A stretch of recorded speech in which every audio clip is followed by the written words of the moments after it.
अस्सलामुअलैकुम and a very good morning. Espresso में आपको खुशामदीद कहेंगे। मैं हूं अर्मिला हसन और मैं हूं इमरान हसन। इस उम्मीद और दुआ के साथ कि आप खैरियत से, आपका दिन अच्छे से शुरू हो चुका है, नहीं हुआ तो करने के लिए तैयार हैं, या नहीं करना चाहते तो भी आपकी मर्जी। आप आपके इस दिन के जो आपको लम्हात मिले हैं इसके खुद हाकिम हैं।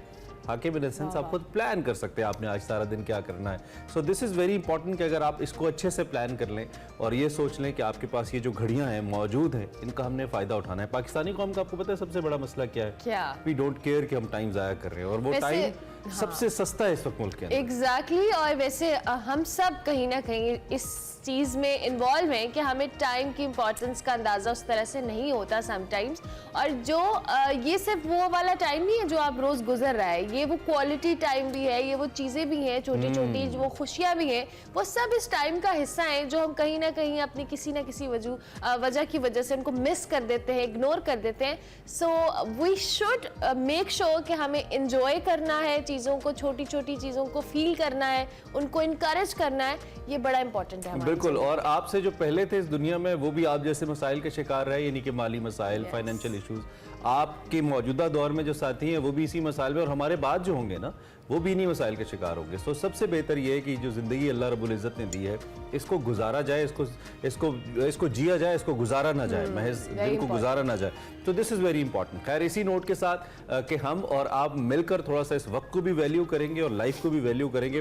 प्रोग्राम बाकायदा आगाज़ हमने करना है। प्रोग्राम का दो इंपॉर्टेंट स्टोरीज़ हैं जो एट स्टार्ट आपसे डिस्कस कर लेते हैं। एक तो कल हमने जिक्र किया था मंकी पॉक्स के हवाले से, इसकी तस्दीक हुई थी 2 लोगों के अंदर, और एक पिम्स के अंदर हॉस्पिटलाइज थे और एक को क्वारंटीन किया गया था, एक साहब को जिनको ये मामला हुआ था। दोनों ने ट्रैवल किया था पाकिस्तान में, तो उसको देखते हुए जो एयरपोर्ट्स है इस पर थोड़े इक़दाम को सख्त किया गया मंकी पॉक्स से बचाव। बिल्कुल। पाकिस्तान में जब मंकी पॉक्स के केसेस की तस्दीक के बाद जो बॉर्डर हेल्थ सर्विसेज की हिदायत की रोशनी में मुल्क भर के जो तमाम एयरपोर्ट्स हैं उन पर वबा की जो रोकथाम है, बचाव है, इसके लिए सख्त इक़दाम शुरू कर दिए गए हैं। तर्जुमान सिविल एविएशन के मुताबिक पाकिस्तान के तमाम जो इंटरनेशनल एयरपोर्ट्स पर एयरपोर्ट मैनेजर्स मंकी पॉक्स से बचाव रोकथाम से मुतल्लिक़ इक़दाम को हत्तुल इम्कान मौसर बनाने के लिए बाकायदगी के तौर पर दीगर एजेंसीज के साथ जो कह लें ऑर्डिनेशन मीटिंग्स कर रहे हैं, कोऑर्डिनेशन। और इस कोऑर्डिनेशन के तहत ही मेक श्योर किया गया है कि तमाम जो एयरपोर्ट पर सिक्योरिटी है, ये स्कैनिंग है, इसका अमल मेक श्योर किया जाए ताकि खुदा न खास्ता मजीद ऐसे केसेस रिपोर्ट ना हो। और जो 2 केसेस हुए हैं दे आर डूइंग वेल। वैसे आई वाज चले शुक्र है। वैसे कल भी हमारी डॉक्टर साहब से बात हुई थी, सो ऐसी घबराने वाली कोई बात नहीं है। बहुत हद तक ये जानलेवा नहीं है, और इस वायरस के हवाले से एक पॉजिटिव ही मैं कहूँगा बात ये भी है कि इसका पता चल जाता है कि ये शख्स इस बीमारी का शिकार है। ये कोविड की तरह साइलेंट किलर या वायरस नहीं है जो कि किसी में हो और आपको पता ना चले और आप भी उसका शिकार हो जाएं। तो अल्लाह करे खैर हम इससे महफूज रहे। दूसरा, मौसम के हवाले से कुछ खबरें आ रही हैं। आज अल सुबह हमें पता चला कि बलोचिस्तान के बहुत सारे इलाके इस वक्त गर्द आलूद हवाओं की लपेट में है। वहाँ पे बहुत शदीद गर्द आलूद हवाएं चल रही है, और वैसे भी प्रेडिक्शन भी हमने कल भी इस पर बात की थी, मौसम की मौजूद है। आने वाले कुछ दिनों के अंदर शदीद बारिशें भी हो सकती हैं। कल तमाम इदारों को हाई अलर्ट कर दिया गया था इसके लिए। और इस वक्त जो ताज़ा तरीन खबरें आ रही हैं उसमें कुछ इलाकों में हल्की फुल्की बारिश भी है।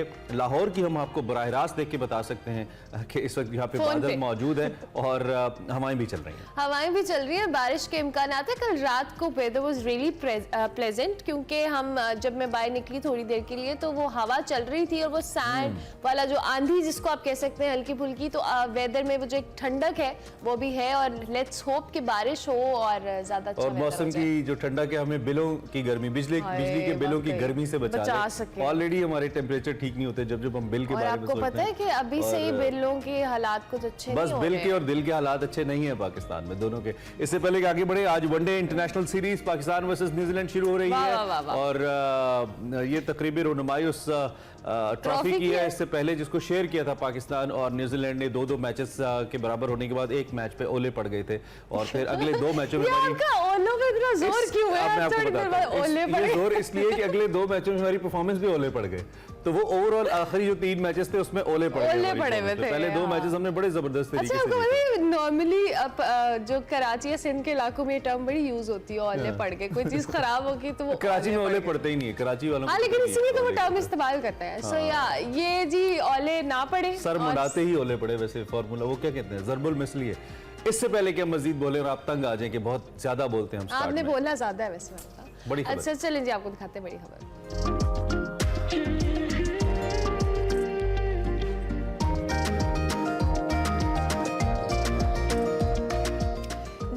जनाब, हर गुजरते दिन के साथ मौसम तो गर्म हो रहा है और सियासी दर्जा हरारत भी जो नुक्ता उरूज पर पहुंच चुका है। इलेक्शन के मामले पर मुल्क के जो दो बड़े आईनी इदारे हैं उनके दरमियान जो लड़ाई है वो हतमी मरहले में दाखिल हो गई है। मुतफिका इलेक्शन पर मुज़ाकरात और फंड्स की फराहमी से मुतल्लिक जो सुप्रीम कोर्ट है उसकी डेडलाइन खत्म हो गई है और आज का दिन अगर बात की जाए तो मुल्की सियासत के लिए इंतहाई अहम करार दिया जा रहा है। इत्तेहादी हुकूमत ने अपने फैसले कर लिए हैं, आज सुप्रीम कोर्ट की बारी है। चीफ जस्टिस की जो तबीयत है उसकी नासाजी के बावजूद आज पंजाब इलेक्शन के मामले पर उनके चैम्बर में इन चैम्बर जो है वो समाअत होने जा रही है और 11:30 बजे जो चीफ जस्टिस की सरबराही में 3 रुकनी बेंच है वो बैठेगा और इलेक्शन से मुतल्लिक मुकदमा सुनेगा। बड़ा अहम ये मुकदमा है और आपने जैसे बताया बड़े अहकामात सादिर होने का इम्कान है। देखें अब ये उठ किस करवट बैठता है। हुकूमत ने अपने इतने बड़े फैसले किए हैं और ऐसा लगता क्या है हुकूमत का काफ़ी हद तक स्टैंड क्लियर है। कल वैसे स्पीकर ने खत भी लिखा था, वो भी बड़ा इंपॉर्टेंट है। इलेक्शन का इनेकाद, मुज़ाकरात और फंड्स की फराहमी से मुतल्लिक ऐसा लगता है कि हुकूमत अब बिल्कुल एक ऐलान जंग की सी सूरत हाल के अंदर है। जो पंजाबी में कहते हैं ना कि खैर छोड़े, नहीं कोई मिसाल नहीं देते आपको। इस तरह इत्तेहादी रहनुमाओं के का जो इजलास था इसके बाद वज़ीर आज़म ने 2 टोक अल्फाज में पैगाम दिया कि सुप्रीम कोर्ट के 3-4 के फैसले को हम नहीं मानते, 3 रुकनी बेंच को जामिन या सालिस बनने का हक नहीं दे सकते। इसके अलावा पार्लियामेंट को सुप्रीम होने की बात एक दफा फिर कल की गई। तमाम इदारों को पार्लियामेंट के फैसलों को तस्लीम करना पड़ेगा, ऐसा भी कहा गया। बिलावल भुट्टो की कल जो स्पीच थी उसमें उन्होंने कहा कि हम कोर्ट की पंचायत में फैसले तो नहीं हो सकते और आप अगर तारीख में टाइगर फोर्स की हैसियत से याद रखे जाना चाहते हैं तो आपकी मर्जी है, वरना आपको फैसले आइन के मुताबिक करना पड़ेंगे। इस वक्त जो फंड्स की फराहमी का मामला है, शहबाज शरीफ ने पीटीआई से बराह रास्त मुज़ाकरात करने से इनकार करते हुए बताया है वज़ीर आज़म साहब ने कि बातचीत के लिए पार्लिमानी फोरम इस्तेमाल किया जाए और स्पीकर कौमी असम्बली के जरिए तहरीक इंसाफ से बात हो सकती है। उन्होंने ये भी बताया कि जो इत्तेहादी जमातें हैं उन्होंने मुल्क भर में एक साथ इलेक्शन कराने पर इत्तेफाक, और यही बात है जो पहले भी वो कर रहे हैं। बिल्कुल, और 13 अगस्त को पार्लियामेंट की मुद्दत पूरी हो रही है। इंतखाबात अक्टूबर या नवंबर में होंगे। साथ ही हुकूमत जो है पार्लियामेंट के फोरम को भी सुप्रीम कोर्ट के खिलाफ भरपूर इस्तेमाल कर रही है। स्पीकर कौमी असम्बली ने अदालती फैसले से मुतल्लिक अरकान कौमी असम्बली के जो तहफ़्फ़ुज़ात हैं उसके हवाले से चीफ जस्टिस और दीगर मौजूद जज साहिबान को खत लिख दिया है, जिसमें 2 टोक अल्फाज में बताया गया है कि अदालती फैसलों में इख्तियारात से तजावुज़ किया गया है, जिससे पार्लियामेंट का इस्तेहकाक मजरू हुआ है। हुकूमत सुप्रीम कोर्ट के 3 रुकनी बेंच पर तौहीन पार्लियामेंट का भी बड़ा उन्होंने इल्जाम लगा दिया और बेंच को इस्तेहकाक कमेटी में बुलाने की भी तैयारी शुरू कर दी गई। अब देखना ही है कि जी किस बड़ी लड़ाई के नताइज क्या होंगे, आइंदा की सियासी सूरत हाल क्या रुख इख्तियार करेगी, जबकि अदालती फैसलों को जो नजरअंदाज करने पर सुप्रीम कोर्ट का रिएक्शन क्या होगा, बिल्कुल ये तो आने वाला वक्त ही बताएगा। पार्लियामान रेफरेंस दे चुका है कि ये जो पैसे जारी करने का मामला है ये हुकूमत की सवाबदीद है। इस वक्त हमारे साथ सीनियर साफ़ी आमिर इलियास राना मौजूद हैं, उनसे ज़रा उनका सियासी तज्जिया लेते हैं कि वो इस सारे सूरत हाल को कैसे देख रहे हैं इस्लामाबाद में बैठ के। आमिर साहब, सबसे पहले तो आप बताइए, आप खैरियत से हैं, ठीक ठाक हैं? जी अल्हम्दुलिल्लाह, आप लोगों की ठीक गुजर गई? जी अल्हम्दुलिल्लाह, बहुत शुक्रिया आपने हमें ज्वाइन किया। कि आप आज जो समाअत हो रही है इसके बाद क्या फैसले एक्सपेक्ट कर रहे हैं, दोबारा से प्लीज जरा बताइए। देखें, आज 2 चीजें हैं। एक ये कि 27 तक हुकूमत को कहा गया था कि वो पार्लियामेंट से जो भी करें पैसे लेके आए 21 अरब रुपए, और दूसरा ये था कि आप इत्तफाक राय पैदा कर लें। 14 मई का ऑर्डर अपनी जगह पे मौजूद रहेगा इलेक्शन का, लेकिन अगर आप लोग तमाम सियासी जमातें इत्तफाक राय कर लें कि इलेक्शन एक दिन पे होने चाहिए, पूरे आम इंतखाबात, तो फिर इस सिलसिले में अदालत रास्ता दे सकती है। अच्छा, उसमें कोई खास पेशरफ तो नहीं हुई, बातें ही हुई हैं कि पीटीआई ने भी एक कमेटी बना दी और जो आप खुद अब जिक्र कर रहे थे कि पार्लियामान को एक रास्ता बनाया जाएगा, चाहे वो स्पीकर हो या चेयरमैन सेनेट, उनके जरिए को मुज़ाकरात की बात की जाएगी। लेकिन ये उस कदर नहीं हुआ। लेकिन असल इशू वो हुआ कि जो कल पार्लियामेंट में तकारीर हुई और बाकायदा डिफाइंस थी और बाकायदा बताया गया कि जी हम 4-3 के फैसले के साथ असम्बली खड़ी है और हम नहीं मानते। बिलावल भुट्टो हो, वो हमारे वजीर कानून हो, वजीर खजाना हो, जो इत्तेहादी हुकूमत के सारों की एक ही जुबान थी कि आप पार्लियामेंट के इख्तियारात को नहीं काबू कर सकते। जिस तरह स्पीकर ने खत भी लिख दिया चीफ जस्टिस ऑफ पाकिस्तान को कि आपकी अपनी हदूद है, हमारी अपनी हदूद है, तो बुनियादी तौर पर ये एक टकराव पैदा हो चुका हुआ है। अब इससे ओहदा बरा होने के लिए सुप्रीम कोर्ट का 3 रुकनी बेंच क्या करेगा, ये है आज का असल नुकता। क्योंकि पैसे तो नहीं दे रहे, क्लियर हो गया कि जी 21 अरब रुपए जो है वो पार्लियामेंट ने फैसला कर लिया है कि जी हम नहीं दे रहे, क्योंकि ये हमारी वो है कि काबीना ने अपने तौर पे अपने बचाव के लिए फैसला किया है कि वो उन्होंने असेंबली को भेज दिया, जिसके ऊपर 3 रुकनी बेंच की ऑब्जर्वेशन मौजूद है कि बड़े संगीन नताइज होंगे। और उस नताइज को कहा जा रहा है कि शायद हुकूमत को पूरी, यानी हुकूमत से मुराद सुप्रीम कोर्ट के फैसले के मुताबिक वफाकी काबीना है या वज़ीर आज़म को किसी एक को भी या सारी काबीना को वो बुला लेंगे तो अदालत में मई के पहले हफ्ते में आज कोई टाइम दे देंगे, या जो अटॉर्नी जनरल ये खत पेश करेंगे और पार्लियामेंट की गुफ्तगू बताएंगे कि जी आप इस तरह ना करें, बल्कि ये 14 मई की जो तलवार, जो कायरा साहब कह रहे थे कि हमारे ऊपर एक तलवार लटका के आप कह रहे हैं कि जी ये आप फैसला करें वरना 14 मई को इलेक्शन होंगे, तो इस तरह हम नहीं मानते, आप इसको साइड पे करें और टाइम लें। और प्राइम मिनिस्टर ने भी बताया, प्राइम मिनिस्टर की जो गुफ्तगू अक्टूबर नवंबर की थी वो इस तरह थी कि अगर 12 अगस्त को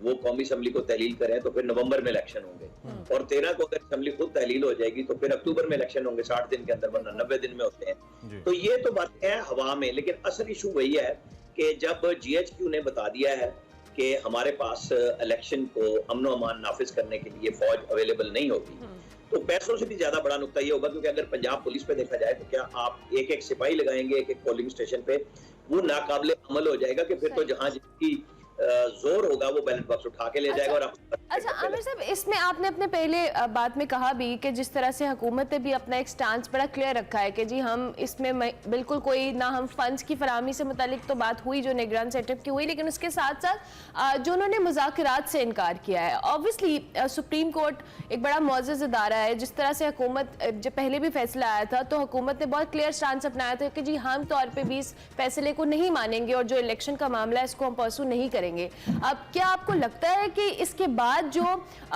इसके असरात हैं या बहुत संगीन नताइज हैं, हुकूमत उसके लिए मेंटली प्रिपेयर होगी, या हुकूमती साइड से अगर आपकी किसी से बात हुई हो तो क्या मौक़िफ़ हुकूमत का इस हवाले से कि वो किन ग्राउंड्स पे सोच रहे हैं कि इसके नताइज को वो किस तरह से हैंडल करेंगे? देखिए, मुसलसल काबीना का इजलास, हुकूमती इत्तेहादी जमातों के सरबराहों के इजलास, पार्लिमानी पार्टियों के इजलास और पार्लियामेंट के सेशन चल रहे हैं और एक ही गुफ्तगू हो रही है कि इस तरीके से हम नहीं मानेंगे, क्योंकि वो सहारा लेते हैं 4-3 के फैसले का।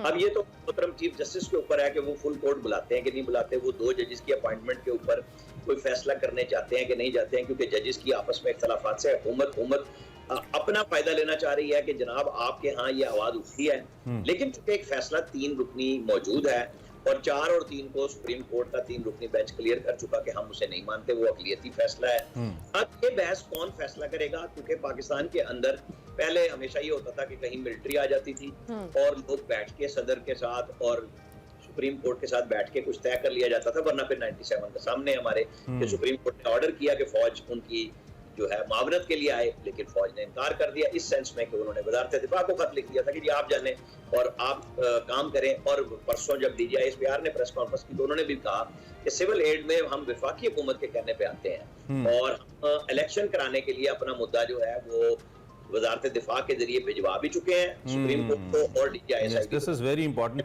तो आमिर इलियास राना साहब, अगर मैं आपसे ये पूछूं कि इस सूरत हाल की जानिब लेके कौन, ये जो 97 का रेफरेंस आपने दिया बड़ा इंपॉर्टेंट है, तो इस सूरत हाल की जानिब अगर मैं आपसे ये पूछूं कि लेके कौन जा रहा है, क्या पार्लियामान या वफाकी काबीना लेके जा रही है या अदालत लेके जा रही है, तो आपका जवाब क्या होगा?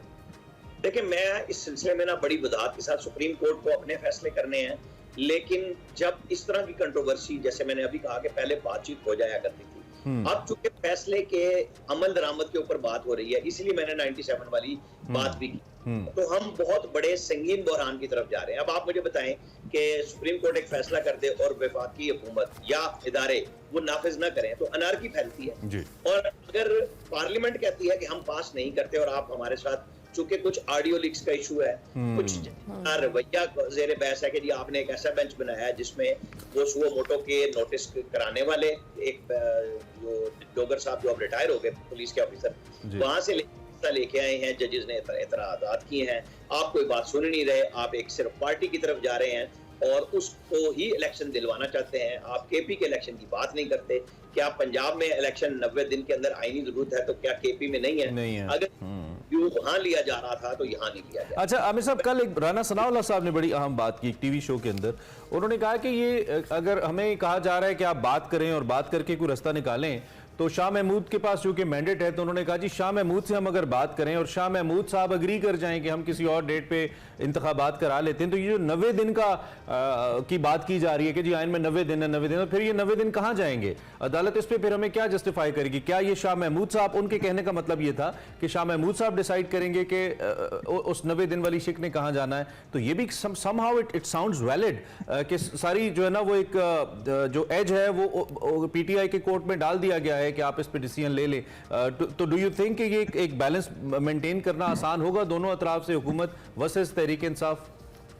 देखिए, मैं तो काफी अच्छे से ये कह रहा हूँ कि आइन की तशरीह सुप्रीम कोर्ट का काम है। ये पंचायती आइन या कानून बनाना गलत काम था।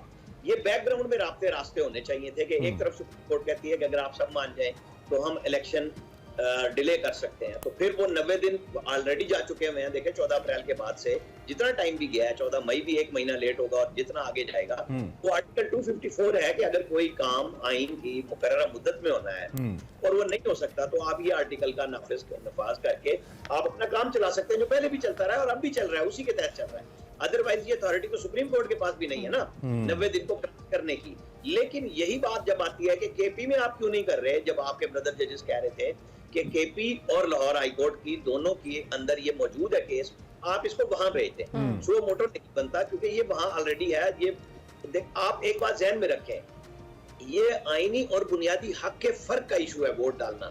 आईनी हक और बुनियादी हक होना 184(3) जो है वो बुनियादी हकूक को देखता है और वोट डालना आईनी हक को है।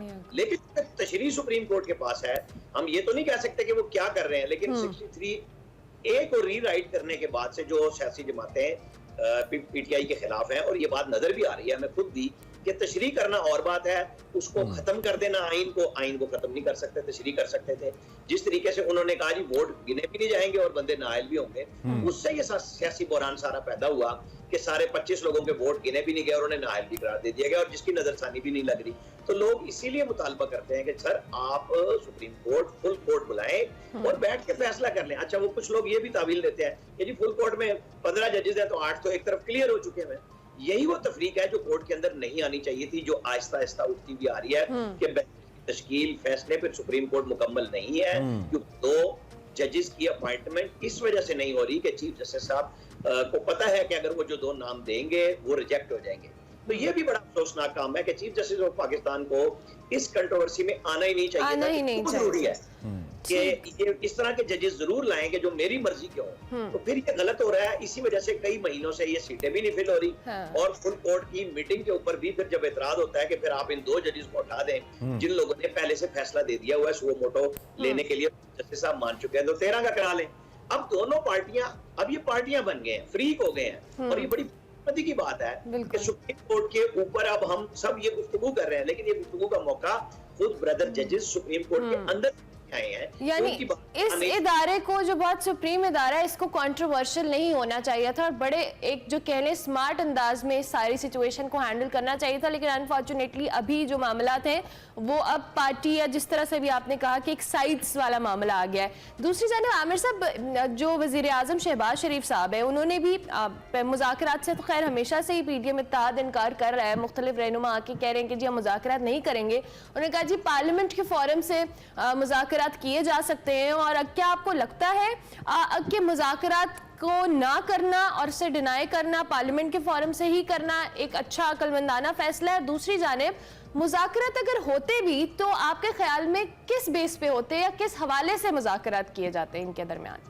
देखिए, ये ना मुज़ाकरात नहीं, मजाक रात वाली कहानी है। चूंकि आप देखें कि 4 साल यही पीडीएम जो पोजीशन थी, इमरान खान साहब को कहते रही बैठ जाएं, बात करें, मिसाके मेशत कर लें, इमरान खान साहब नहीं माने। जब ये वज़ीर आज़म बने शहबाज शरीफ साहब, इन्होंने कौम से जो खिताब किए, जिससे मैं कहता हूँ कि खुशखुशी से खिताब थे, क्योंकि हमें मार धाड़ और तड़ंग छड़ंग की जो है ना आदत थी इमरान खान साहब के खिताब सुनने की, तड़ियाँ शड़ियाँ लगानी है, तो वो अजीब सी बात थी कि जी आप आ जाए हमारे साथ बैठ जाएं। जब तक वो सुकून से बैठ के बात करने की ऑफर करते रहे, इमरान खान साहब नहीं आए। फिर 25 मई आ गया, फिर 26 नवंबर आ गया, और उन दोनों में वो जो पब्लिक गैदरिंग ला के वो प्रेशर डालना चाह रहे थे वो नहीं कर सके। इन्होंने भी फोर्स इस्तेमाल की, तो इन्होंने फैसला कर लिया कि अब इनके साथ गुफ्तगू इस इखलाक के दायरे में अगर करेंगे तो हमारी पोजीशन और खराब हो जाएगी कि हम नीचे लगे हुए हैं और हम सिर्फ बात कर रहे हैं। अब इमरान खान साहब भी तो यही कह रहे हैं ना गुफ्तगू के कि अच्छा जी आप असेंबली तोड़ दे, और फिर हम एक दिन के ऊपर इलेक्शन कराने के ऊपर बात करें कि कौमी असम्बली भी तोड़े, सिंध भी, दोनों तरफ से शराइत अपनी अपनी मर्जी के मुताबिक है। पीडीएम को पता है कि अवाम में हालात उनके बड़े खराब है, ठीक है, तो वो अवॉइड ठीक करने है। के लिए आमिर साहब आप साथ ही रहिए। बैरिस्टर अली जफर हमें ज्वाइन कर रहे हैं इस वक्त, सीनियर नुमाइंदे तहरीक इंसाफ के और सीनियर कानूनदान ओबियसली हैं। बैरिस्टर साहब गुड मॉर्निंग, आप कैसे हैं? ठीक ठाक हैं? जी गुड मॉर्निंग, बिल्कुल अल्लाह का फजल। बहुत शुक्रिया आपने हमें ज्वाइन किया। हम आज की जो प्रोसीडिंग्स हैं इसको लेकर आपकी राय लेना चाह रहे थे। बड़ा अहम दिन है, critical eight the same time. Court कल इसकी समाअत नहीं हुई थी, आज हो रही है और हुकूमत की जानिब से जो इस वक्त मौक़िफ़ है वो भी हमें मालूम है, और सिर्फ हुकूमत का नहीं है, हुकूमत के ज़ेर असर या हुकूमत के साथ जितने भी कोऑर्डिनेटिंग जो डिपार्टमेंट्स हैं या इदारे हैं उनका भी है, जिसके तहत उनका ये मौक़िफ़ है कि फ़िल वक्त इलेक्शन पॉसिबल नहीं है। और फिर आज अदालत ने इस पर फैसला भी लेना है। आपके ख्याल में क्या हम आज किसी नतीजे पे अदालत ऐसा फैसला करेगी कि पहुंचें, या फिर ये कॉन्फ्लिक्ट बढ़ता नजर आता है आपको? फर्स्ट ऑफ ऑल बतौर कानूनदान में आपकी राय चाहूंगा। बेशक देखें, बड़ा वाज़ेह सिचुएशन है। एक तरफ सुप्रीम कोर्ट ने आइन की तशरीह करने के बाद एक फैसला किया कि आप इलेक्शन कराएं, और ये वो आप इलेक्शन कमीशन ऑफ पाकिस्तान को फराहम। लास्ट टाइम जो तारीख पड़ी उस पर अदालत ने एक जो एप्लीकेशन आई अदालत में मिनिस्ट्री ऑफ डिफेंस की तरफ से और इलेक्शन कमीशन की तरफ से, उनको भी मुस्तरद करते और कहा कि नहीं, हमारा जो पहला ऑर्डर है वो कायम है, उसमें कोई तब्दीली नहीं हो सकती और आप पैसे जमा कराएं। उसके साथ साथ एक पिटिशन में अदालत ने ये भी कहा कि अगर जो पॉलिटिकल पार्टी है इसकी कोई सियासी हल ढूंढना चाहती हैं तो वो भी ढूंढ लें और ढूंढ के हमें आज को आज के दिन बता दें। तो अब दो पोजीशन अदालत के सामने हैं। एक तो ये है कि क्या वो पैसे जमा कराए गए हैं या कराए जाएंगे या नहीं, और दूसरा ये जो मुज़ाकरात डायलॉग की बात थी पॉलिटिकल पार्टी, उस पे क्या पोजीशन है। अब जहाँ तक पहला इशू है वो तो क्लियर है कि अगर हुकूमत कहती है कि हमने पैसे नहीं देने जी, तो ये जिम्मेदारी अदालत के फैसले को ना मानने की जिम्मेदारी जो है वो प्राइम मिनिस्टर और उनकी काबीना पे होगी, और अदालत के हुक्म को ना मानने का जो रिजल्ट है, जो उसका कॉन्सिक्वेंस है, खुदा न खास्ता सबसे जो वर्स्ट केस सीन है वो ये है कि उसमें आपको कंटेम्प्ट हो सकती है, आप तौहीन अदालत के आपको सजा दी जा सकती है उस कानून के तहत, और आपको नाअहल भी करार दिया जा सकता है। ठीक। तो ये तो है कॉन्सिक्वेंस पहला। अगर वो आके ये कहते हैं कि हमने नहीं मानी आपकी बात, तो फिर अदालत हो सकता है मजबूर हो जाए कि कंटेम्प्ट ऑफ कोर्ट की कार्रवाई शुरू कर दे उनके खिलाफ, या उनको नोटिस दे दिया जाए उसके कंटेम्प्ट का। जहाँ तक दूसरे केस का ताल्लुक है कि मुज़ाकरात किए या नहीं, उस पे इमरान खान साहब ने एक 3 रुकनी कमेटी पीटीआई की बना दी और आप उसका हिस्सा हैं। उसमें जो है शाह महमूद कुरैशी साहब, फवाद चौधरी साहब और मैं शामिल हैं जी। और हम इंतजार कर रहे थे कि हमें पीडीएम की तरफ से कोई इंफॉर्मेशन आएगी या कोई ऑफर आएगा मुज़ाकरात का मिलने का, क्योंकि हम तो तैयार हैं मुज़ाकरात के लिए, लेकिन वो नहीं आया। तो बैस साहब आपके पास मैंडेट तो आ गया इमरान खान का और पार्टी का।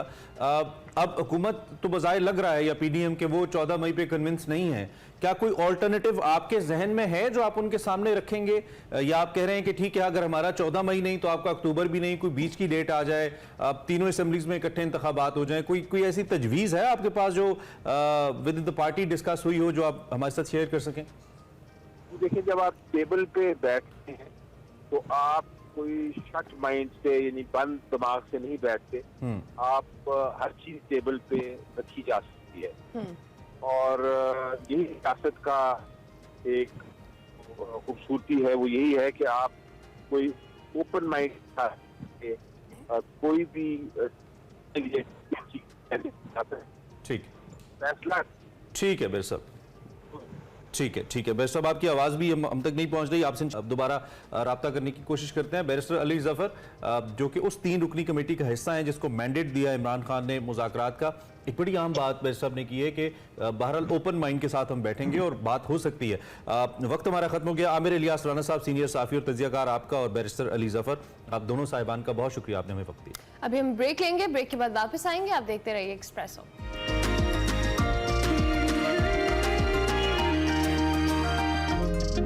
Welcome back to Expresso. Break के बाद वापस आ गए जी। पॉलिटिक्स पे बात करने के बाद अब हम स्पोर्ट्स की बात करेंगे और अब आपकी मुलाकात करवाएंगे। नहीं, पहले भी आप थोड़ी जोर जबरदस्ती की बात ही करी थी सियासत में भी, और अब भी हम वही आम ट्विस्टिंग हो रही है और इधर आर्म रेसलिंग की बात हो रही है। जी बिल्कुल, arm wrestling champion Usman but से, जो 14 साल से पाकिस्तान में आर्म रेसलिंग को फरोग भी दे रहे हैं। उस्मान बट के हवाले से अगर हम आपको बताएं तो इंडो पाक चैंपियनशिप में इन्होंने पाकिस्तान का नाम रोशन करके गोल्ड मेडल हासिल किया, जबकि उस्मान बट जो है मुसलसल 4 बार national gold medallist, Punjab youth festival gold medallist और इसके साथ साथ मुख्तलिफ चैंपियनशिप्स में गोल्ड मेडल जीत चुके हैं। बिल्कुल, और भट्ट साहब को हमने आज अलग सुबह इनवाइट किया। एक तो हमने कहा कि हम कुछ टिप्स ले लें थोड़ी बहुत अपने आर्म्स को मजबूत करने के लिए, और इसके साथ साथ ये भी इनसे पूछे कि कैसे सियासत करनी है। अच्छा जुमला था ये। तो उस्मान भट्ट साहब इज विद अस जी, हम इनको वेलकम करते हैं। कैसे हैं आप उस्मान साहब? खैरियत से? ठीक ठाक है, बड़ा अच्छा लगा आप तशरीफ लाए, बहुत शुक्रिया। कैसी गुजरी है जिंदगानी? पहले तो ये बताइए आजकल क्या रूटीन रमजान के अंदर और बाद में कोई तब्दीली हुई है? माशाल्लाह रूटीन तो अल्हम्दुलिल्लाह बड़ी अच्छी गुजरी है, रमज़ान से पहले भी और अल्हम्दुलिल्लाह रमज़ान से बाद भी। अल्लाह का शुक्र है कि अल्लाह ताला ने रमज़ान का जो महीना उसमें हिम्मत दी, अल्हम्दुलिल्लाह सेहत तंदुरुस्ती के साथ रोज़े रखने की। ये किसी नेमत से ट्रेनिंग भी चलती रही रमज़ान? ट्रेनिंग भी अल्हम्दुलिल्लाह चलती रही है इफ्तारी के बाद। अच्छा, हम जरूर जानना चाहेंगे जरा आर्म रेसलिंग के हवाले से। बेसिकली हम चाहेंगे हमारे देखने वालों को जरा इस स्पोर्ट का एक कॉन्सेप्ट भी आप थोड़ा समझाएं, किस तरह से होते हैं। और पाकिस्तान में चूंकि हम 14 ईयर्स से बात करें कि आप इस खुद खेल भी रहे हैं और अब आप सिखा भी रहे हैं, आपका जर्नी कैसे शुरू हुआ? मेरा जर्नी स्टार्ट हुआ असल में फ्रेंड्स वगैरह के साथ, पहले आर्म रेसलिंग का शुगर मेले में मतलब करते थे। तो फिर किसी दोस्त ने बताया कि इसकी फेडरेशन भी है। 2009 में इसकी official Pakistan arm wrestling federation बनी। तो वहाँ पे गए तो वहाँ पे देखा कि डिफरेंट चैम्पियनशिप वो करवा रहे हैं, प्लेटफॉर्म उन्होंने प्रोवाइड किया जो आके अपना टैलेंट वहाँ पे दिखा सकें। और 2010 में फर्स्ट नेशनल मुनक्किद हुई लाहौर में ही, तो वहाँ से अल्हम्दुलिल्लाह फिर शौक डेवलप हुआ। तो उसके साथ साथ मज़ीद आगे चैम्पियनशिप खेलते रहे और एक्सपीरियंस बढ़ता रहा। ऐसे ट्रेनिंग। उस्मान, इसमें स्किल कितनी इन्वॉल्व है और स्ट्रेंथ कितनी इन्वॉल्व है? दोनों में ज़्यादा पोर्शन किसका है? स्किल ज़्यादा चाहिए या स्ट्रेंथ ज़्यादा चाहिए? असल में ये दोनों पैरेलल ही चल रही होती हैं। मतलब कि अगर आपकी इसमें टेक्निक की अगर बात करें, टेक्निक तो है लेकिन नो डाउट इसके लिए आपको स्ट्रेंथ भी चाहिए। ठीक है, अगर आप में स्ट्रेंथ होगी तो आप वो टेक्निक का इस्तेमाल कर सकते हैं। ठीक है, अगर मिसाल के तौर पे किसी के पास टेक्निक है और उसकी स्ट्रेंथ नहीं है, ठीक है, और जो अगला उसका जो कंपटीटर है उसके पास दोनों चीजें हैं, तो वो उसके ऊपर ओवरकम करेगा। हाँ जी, ठीक है। और इसमें ये जो इसको बेट्स बोलते हैं या पार्ट्स बोलते हैं या पोर्शन बोलते हैं, एक तो नहीं होता, डेफिनेटली 3 होते होंगे जब आप मुकाबला करते हैं किसी। जी, इसमें आप उसकी बात कर राउंड्स की बात करो। हाँ, उसमें हर फॉर्मेट का अपना अपना वो एक फॉर्मेट होता है। जिस तरह अब चैंपियनशिप है, ठीक है, उसमें तो नॉकआउट सिस्टम होता है, डबल एलिमिनेशन होता है। मतलब पहले ए लिस्ट है, उसमें अगर एक प्लेयर हारता है तो बी में चला जाता है, उसको वहां पर सेकंड चांस मिलता है। अगर हम बात करें सुपर फाइट्स की या चैलेंजेस मैचेस की, तो ये डिपेंड करता है म्यूचुअल अंडरस्टैंडिंग पे प्लेयर्स की कि वो बेस्ट ऑफ 3 खेलना चाह रहे हैं, बेस्ट ऑफ 5 खेलना चाह रहे हैं। अच्छा, मिनिमम बेस्ट ऑफ 3 होता है। अच्छा उस्मान, ये भी बताइएगा जिस तरह से अभी आप बता रहे हैं, आपने तो शुगर मेले के अंदर ये स्टार्ट किया, लेकिन पाकिस्तान में यहाँ पे फेडरेशन तो है, कितनी स्ट्रांग है फेडरेशन? और जो लोग आ रहे हैं, जिस तरह से आम हम देखते हैं लड़कों की प्रैक्टिस होती है, ये स्पोर्ट खेलते हैं, आर्म रेसलिंग को लेके लोगों को आइडिया है इस बात का कि एक प्रोफेशनल स्पोर्ट के तौर पे भी इख्तियार किया जा सकता है? जी बिल्कुल। जब तो पहले ये स्टार्ट हुई थी, फेडरेशन स्टार्ट हुई, तो पहले तो इस चीज के बारे में पता ही नहीं था। किसी को कहते थे आर्म रेसलिंग, वो कहते थे वो क्या होती है। मतलब कि हम तो उसको पंजा आजमाई कहते हैं। मतलब है पंजा आजमाई, लेकिन उसकी जो प्रॉपर डायमेंशन टेबल्स वगैरह वो मुतारफ जब करवाया फेडरेशन ने, तो लोगों को नाउ हाउ दी कि यार ये पंजा आजमाई, मतलब उसकी पूरी एक डायमेंशन है, रूल्स है, फॉल्स वगैरह। और अब जो चीज़ है, अगर बात करें उसकी फेडरेशन के हवाले से कितनी सपोर्ट है, टू बी ऑनेस्ट अभी ये सिर्फ प्राइवेटली चल रही है। अच्छा, ठीक है, अपने तौर अभी हाँ अभी कोई इसको हुकूमती सरपरस्ती नहीं है। ठीक है, और आई बिलीव कि यानी कि अगर हुकूमत ने अभी तक आर्म रेसलिंग को खेल समझा ही नहीं है। हाँ जी, आप हुकूमती देख सतह पे सकते हैं नहीं कि समझा गया। देख लें अब 2009 से फेडरेशन बनी हुई है, और लेकिन अभी तक कोई इसको हुकूमती सरपरस्ती नहीं है। इतना टैलेंट है ज्यादा माशाल्लाह महंगा पाकिस्तान खेल में। है, नहीं इसके बिल्कुल athletes- महंगा इसको नहीं है। एथलीट्स जो इसके प्लेयर्स एथलीट्स हैं इसके, वो ज्यादा उनकी ट्रेनिंग खर्चा मांगती है, वसाइल मांगती है। अब देखिए स्ट्रेंथ ट्रेनिंग और इसमें आपको जाहिर सी बात है आपने जिम भी जाना है, अपनी डाइट को भी मेंटेन करना है, तो कहीं ना कहीं आपको तो आपके एक्सपेंस तो होता है ना। मतलब आपकी डाइट आपने लेनी है, जो आप जिम में जाके अपने आप को एग्जॉस्ट कर रहे हैं उसकी जो प्रोटीन वगैरह आपने उसको अच्छा, एक पूरा तो करना आपका है ना। फिजिकल ओवरऑल वर्कआउट होता है उस बार। मैं थोड़ा सा टेक्निकली इसलिए समझना चाह रहा हूँ क्योंकि बहुत सारे लोगों को आपसे अब पता चलेगा कि ये भी खेल है जी। जो आपको देख रहे हैं, और दो इसको प्रैक्टिस करना, क्योंकि लोग हम अक्सर खासतौर पे पंजाब में हम जब देखते हैं ना, तो ये पहलवान साजी और ये हमारा कौमी खेल, कौमी कल्चर का भी हिस्सा है। इसमें जो आपकी रिस्ट को रिलेटेड एक्सरसाइजेज होती हैं, इसकी जो ट्रेनिंग होती है, आई बिलीव रिस्ट का बड़ा रोल होता है इसमें। हाँ जी, तो क्या उसके ऊपर स्पेशल फोकस होता है ड्यूरिंग ट्रेनिंग? जी, इसमें ना अगर मैं कहूँ कि देखने वाले के, जिस तरह आप देखने वाले आर्म रेसलिंग देख रहे हैं कि वो सिर्फ आपको लगता है कि सिर्फ बाजू का जोर लग रहा है। अच्छा, ठीक है, लेकिन इसमें पूरी बॉडी आपकी इन्वॉल्व होती Involve है। ठीक है, आपकी रिस्ट, आपके बाइसेप्स, आपके लैट्स, आपके शोल्डर, ये पूरा आपको ये एंगल्स हैं। ठीक है, इसको आपको पूरा ट्रेन करना पड़ता है। Okay. पूरी बॉडी को ट्रेन पड़ता है। इसके स्पेसिफिक ट्रेनिंग्स भी है, रिस्ट की भी ट्रेनिंग्स है, फिर आपकी साइड प्रेशर की है, बैक प्रेशर की ट्रेनिंग्स है, और कपिंग की है, मतलब आपने अपने ओपोनेंट को उसकी रिस्ट को कर्ल करना है, या अपने आप को इसमें टेक्निक्स है ना, टॉप रोल है, या हुक कप है। करना है। हाँ, तो इसमें डिफरेंट टेक्निक्स भी है। तो इसमें इंजरी के चांसेस होते हैं? Chances of injuries obviously her game में है, लेकिन इसमें भी चांसेस है, लेकिन हम उसको इंजरीज को उसके एंगल्स और रूल्स को फॉलो करते समझते हुए इसलिए हम कि काम अवॉइड कर किया सकते जा हैं। सके। अच्छा, आपने मुख्तलिफ चैंपियनशिप्स खेली भी हैं, जीती भी हैं, गोल्ड मेडल भी लिया है। सो यहाँ पे किस तरह से चैंपियनशिप्स का जो कि एक फॉर्मेट भी है, और सेकेंडली यहाँ पर किस तरह के जो दीगर प्लेयर्स हैं उनकी ट्रेनिंग्स किस तरह की हैं जिनके साथ आप अभी तक कम्पीट कर चुके हैं? असल में हर प्लेयर जो है अपने अपनी जो उसकी मूव है, जो टेक्निक Skill है, उसको मद्देनजर रखते हुए अपनी ट्रेनिंग वो करता है। ठीक है, हर प्लेयर की स्पेसिफिक ट्रेनिंग है। आर्म रेसलिंग इटसेल्फ एक स्पोर्ट है, तो उसकी जो ट्रेनिंग भी है वो भी स्पेसिफिक है। ठीक है, उसके डिफरेंट एंगल्स हैं, इक्विपमेंट्स हैं, मतलब जो टेबल है उसके ऊपर भी ज़्यादातर अगर हम वेट ट्रेनिंग ही करते रहेंगे और जो हमारी स्पोर्ट है आर्म रेसलिंग उसकी हम प्रैक्टिस नहीं करेंगे, तो वो जो प्लेयर है उसको कोई फ़ायदा नहीं है। मतलब अगर आपने अपने एंगल्स ठीक करने हैं तो आपको आर्म रेसलिंग टेबल पे प्रैक्टिस करना लाजमी है। ठीक है, यानी कि आपको ऑन फील्ड होना पड़ेगा, जी, आपको बिल्कुल। सर्कमस्टेंसेस के अंदर प्रैक्टिस करना पड़ेगा। इंटरनेशनली क्या स्कोप है इस स्पोर्ट का? आई मीन अगर पाकिस्तान के अंदर इसको हम बतौर खेल लेके चलें, क्या स्पॉन्सरशिप्स वगैरह उतनी हैं, प्राइज मनी जो मिलती है वो उतनी है कि इसको एक प्रोफेशनल खेल के तौर पे एक प्लेयर लेके चल सकता है? स्पॉन्सरशिप और प्राइज मनी के हवाले से कोई सपोर्ट नहीं है। अगर बैनुल-अक़वामी सतह पे मैं पूछ रहा हूँ कि बैनुल-अक़वामी दुनिया के अंदर यस, अगर हम पाकिस्तान जैसे से दीगर बाहर की ममालिक हैं, बात करें, पाकिस्तान से बाहर की बात करें। पाकिस्तान से बाहर की बात करें, वहाँ पे बहुत ज़्यादा अपॉर्चुनिटीज़ है। अच्छा। वहाँ के जो प्लेयर्स हैं उनको उनकी गवर्नमेंट उनको सपोर्ट करती है। मतलब कि वहाँ पे उनको उन प्लेयर्स को ये है कि बस उन्होंने अपनी गेम पे फोकस करना है। ठीक है, ठीक हो गेम पे focus is very important. In the and कुछ भी उस्मान आप कहना चाहें अपनी फेडरेशन को या दीगर लोग जो आपको देख रहे हैं जिनको अभी पता लगा है कि ये प्रोफेशनल स्पोर्ट है, बहुत सारे लोग जानते भी होंगे, but still anything, any message you want to give them?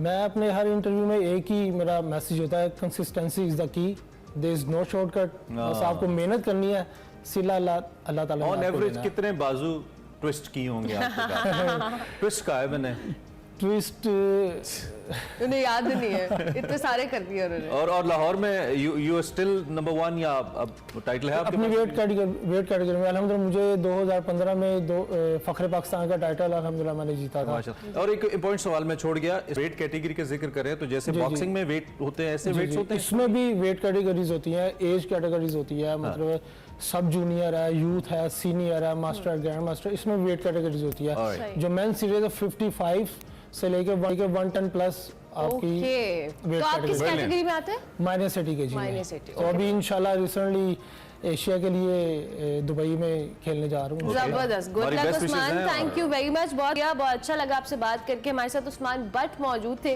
और ये आम जो रेसलिंग है उसके हवाले से पाकिस्तान में काम भी कर रहे हैं, बड़ा जबरदस्त उन्होंने खेला भी है और ये एक प्रोफेशनल स्पोर्ट है, बहुत सारे लोगों को। और मैं चाहता हूं कि जो स्पॉन्सर्स हैं वो भी जरा उस्मान से कोऑपरेट करें, ये बाहर जा रहे हैं तो उनको भी हेल्प होगा और इनको भी होगा। एक ब्रेक लेते हैं।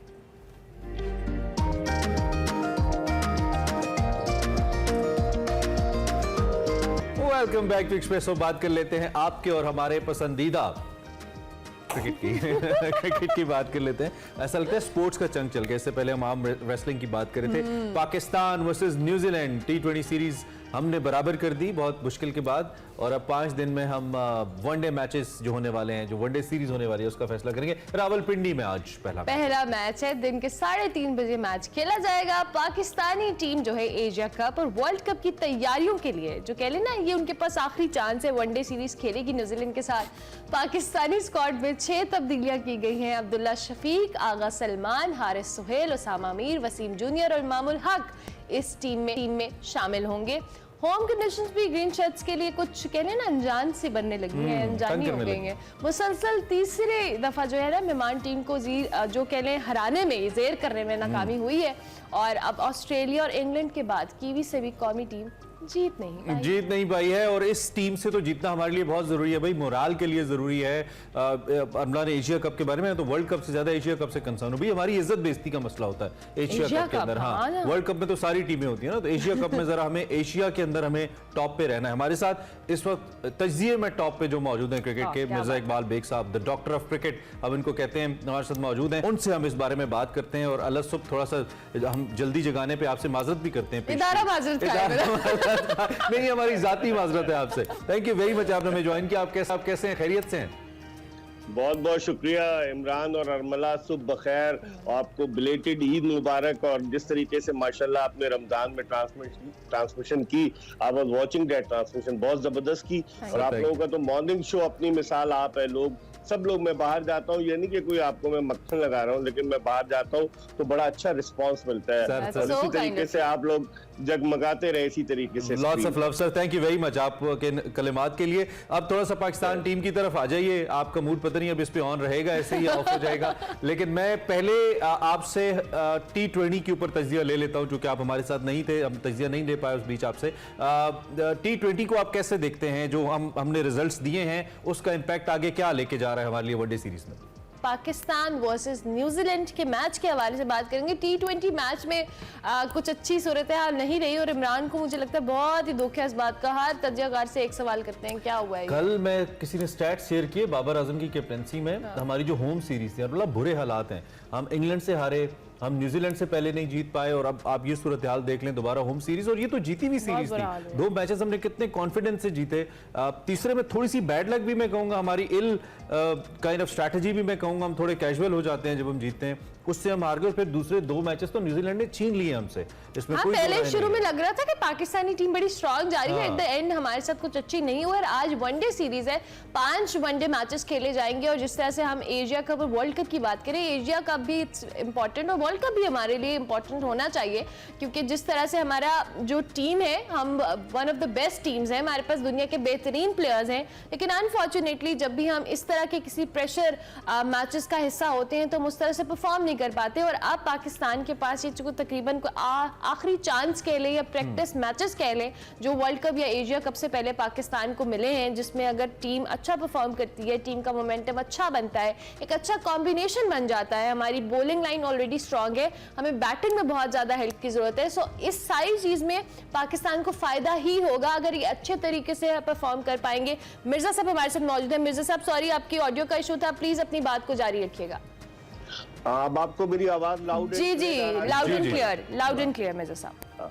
तो मैं ये कह रहा था कि पाकिस्तानी क्रिकेट टीम की जो कॉम्बिनेशन तो अच्छा है, लेकिन जिस तरीके से हम फिनिशिंग टच नहीं दे पा रहे, आखिर में हार जाते हैं। हालांकि इतनी बड़ी बॉलिंग के साथ इमरान, अगर आप जो टॉप के बॉलर हैं दुनिया के, चाहे वो शाहीन शाह अफरीदी हो, चाहे वो हारिस रऊफ, उसके बावजूद हारना कॉम्बिनेशन दुरुस्त नहीं बन पा रहा, फिनिशिंग टच नहीं है, जिसकी वजह से T20 में हमारी कारकर्दगी जवाल की तरफ गामजन है। कुछ लोग बाबर आजम की कप्तानी को क्रिटिसाइज करते हैं, वो अकेला तो टीम को नहीं जिता सकता, नो डाउट कि उसे कुछ न कुछ कप्तानी में अपनी बेहतरी लाना होगी, लेकिन इस वक्त ये तजुर्बा करना मेरे ख्याल में मुनासिब नहीं होगा कि आप कप्तान तब्दील करें। किसको बनाएंगे कप्तान? पहले ही आपस में लड़ाइयां करा चुके हैं कि कभी शाहीन कप्तान होगा, शान मसूद कप्तान होगा, शादाब कप्तान होगा, रिजवान कप्तान होगा, तो इतने सारे कप्तानों की कहानी तो हम पहले ही डाल। अच्छा मीर साहब, एक बड़ा आम सवाल मुझे करने दें, छोड़े हम क्रिकेट की करंट अफेयर्स पे बात नहीं करते।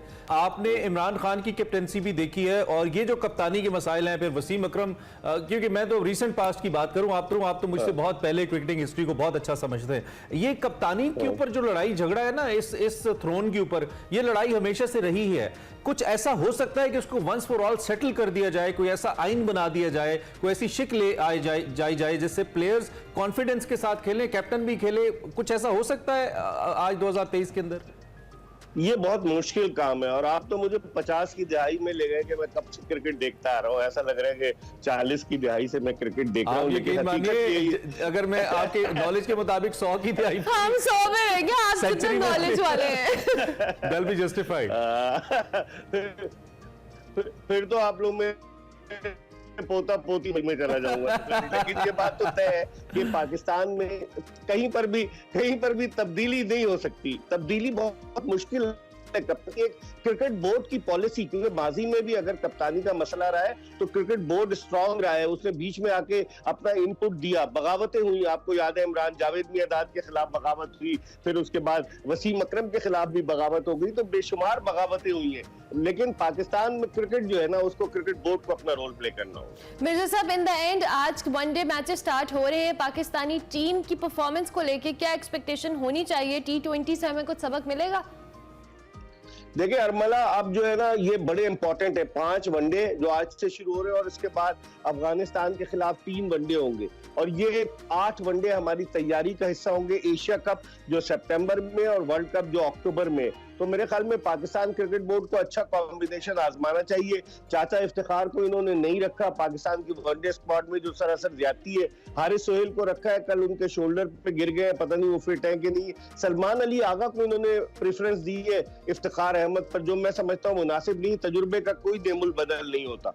और इसी तरीके से अब्दुल्ला शफीक है। अब कॉम्बिनेशन क्या बनता है? इमामुल हक इनिंग्स ओपन करेंगे, फखर जमान आएंगे, बाबर आजम 1 डाउन पर आएंगे, रिजवान चौथे पर आते हैं, 5वें छठे पर। कॉम्बिनेशन क्या बनेगा ये देखना होगा। आपने 2 लेग स्पिनर रखे हैं, उसामा मीर और Shadab Khan out of touch है, फिर नवाज को रखा है। तो कॉम्बिनेशन अब बनाना पड़ेगा इन 5 वनडे मैचों में। ठीक है मिर्जा साहब, थैंक यू वेरी मच, बहुत शुक्रिया।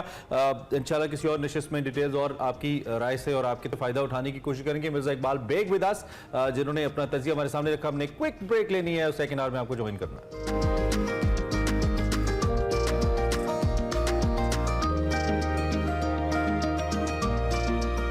Welcome back to Expresso. Program के दूसरे हिस्से में आपको खुशामदीद। वक्त हुआ चाहते हैं हमारे सेगमेंट सफर शर्त का, और आज हम थोड़ी सी यादें कह लें ताज़ा करेंगे। अब्दुल कादिर हसन साहब, द लेजेंडरी कॉलमिस्ट। लोग उनको बाकायदा तौर पे तब जाने जब उन्होंने कॉलमकार प्रोग्राम एक्सप्रेस न्यूज़ से शुरू किया, बहुत अरसे तक किया, एक्सप्रेस अखबार के लिए लिखा भी। और उसके अलावा जो सियासी नकाद हैं या कॉलम निगार हैं, उनके बानियों से उनका ताल्लुक़ है। और शायद ही कोई सीनियर सियासतदान, जिनमें कई अब इस दुनिया में नहीं है, उनके साथ उनका ताल्लुक़ ना हो। और बहुत ही ज़बरदस्त तरीके से, और कई ऐसे शागिर्द हैं उनके जो इस वक्त भी काम कर रहे हैं। सो आज जनाब सफ़र शर्त कैसे रिलेटेड है अब्दुल कादिर हसन साहब से, आज हम उनके गाँव आपको लेकर जाते हैं और वहाँ पे उनका जो रहन सहन था, थोड़ा उस हवाले से भी आपको आगाह करते हैं और कुछ यादें ताज़ा करते हैं। देखते हैं आज का सफर है शर्त।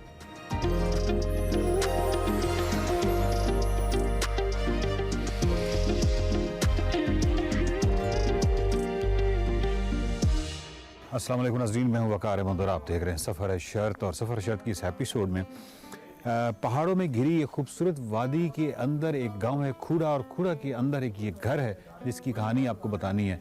और ये बहुत ही दिलचस्प कहानी है, बहुत ही बड़े एक इंसान की कहानी है।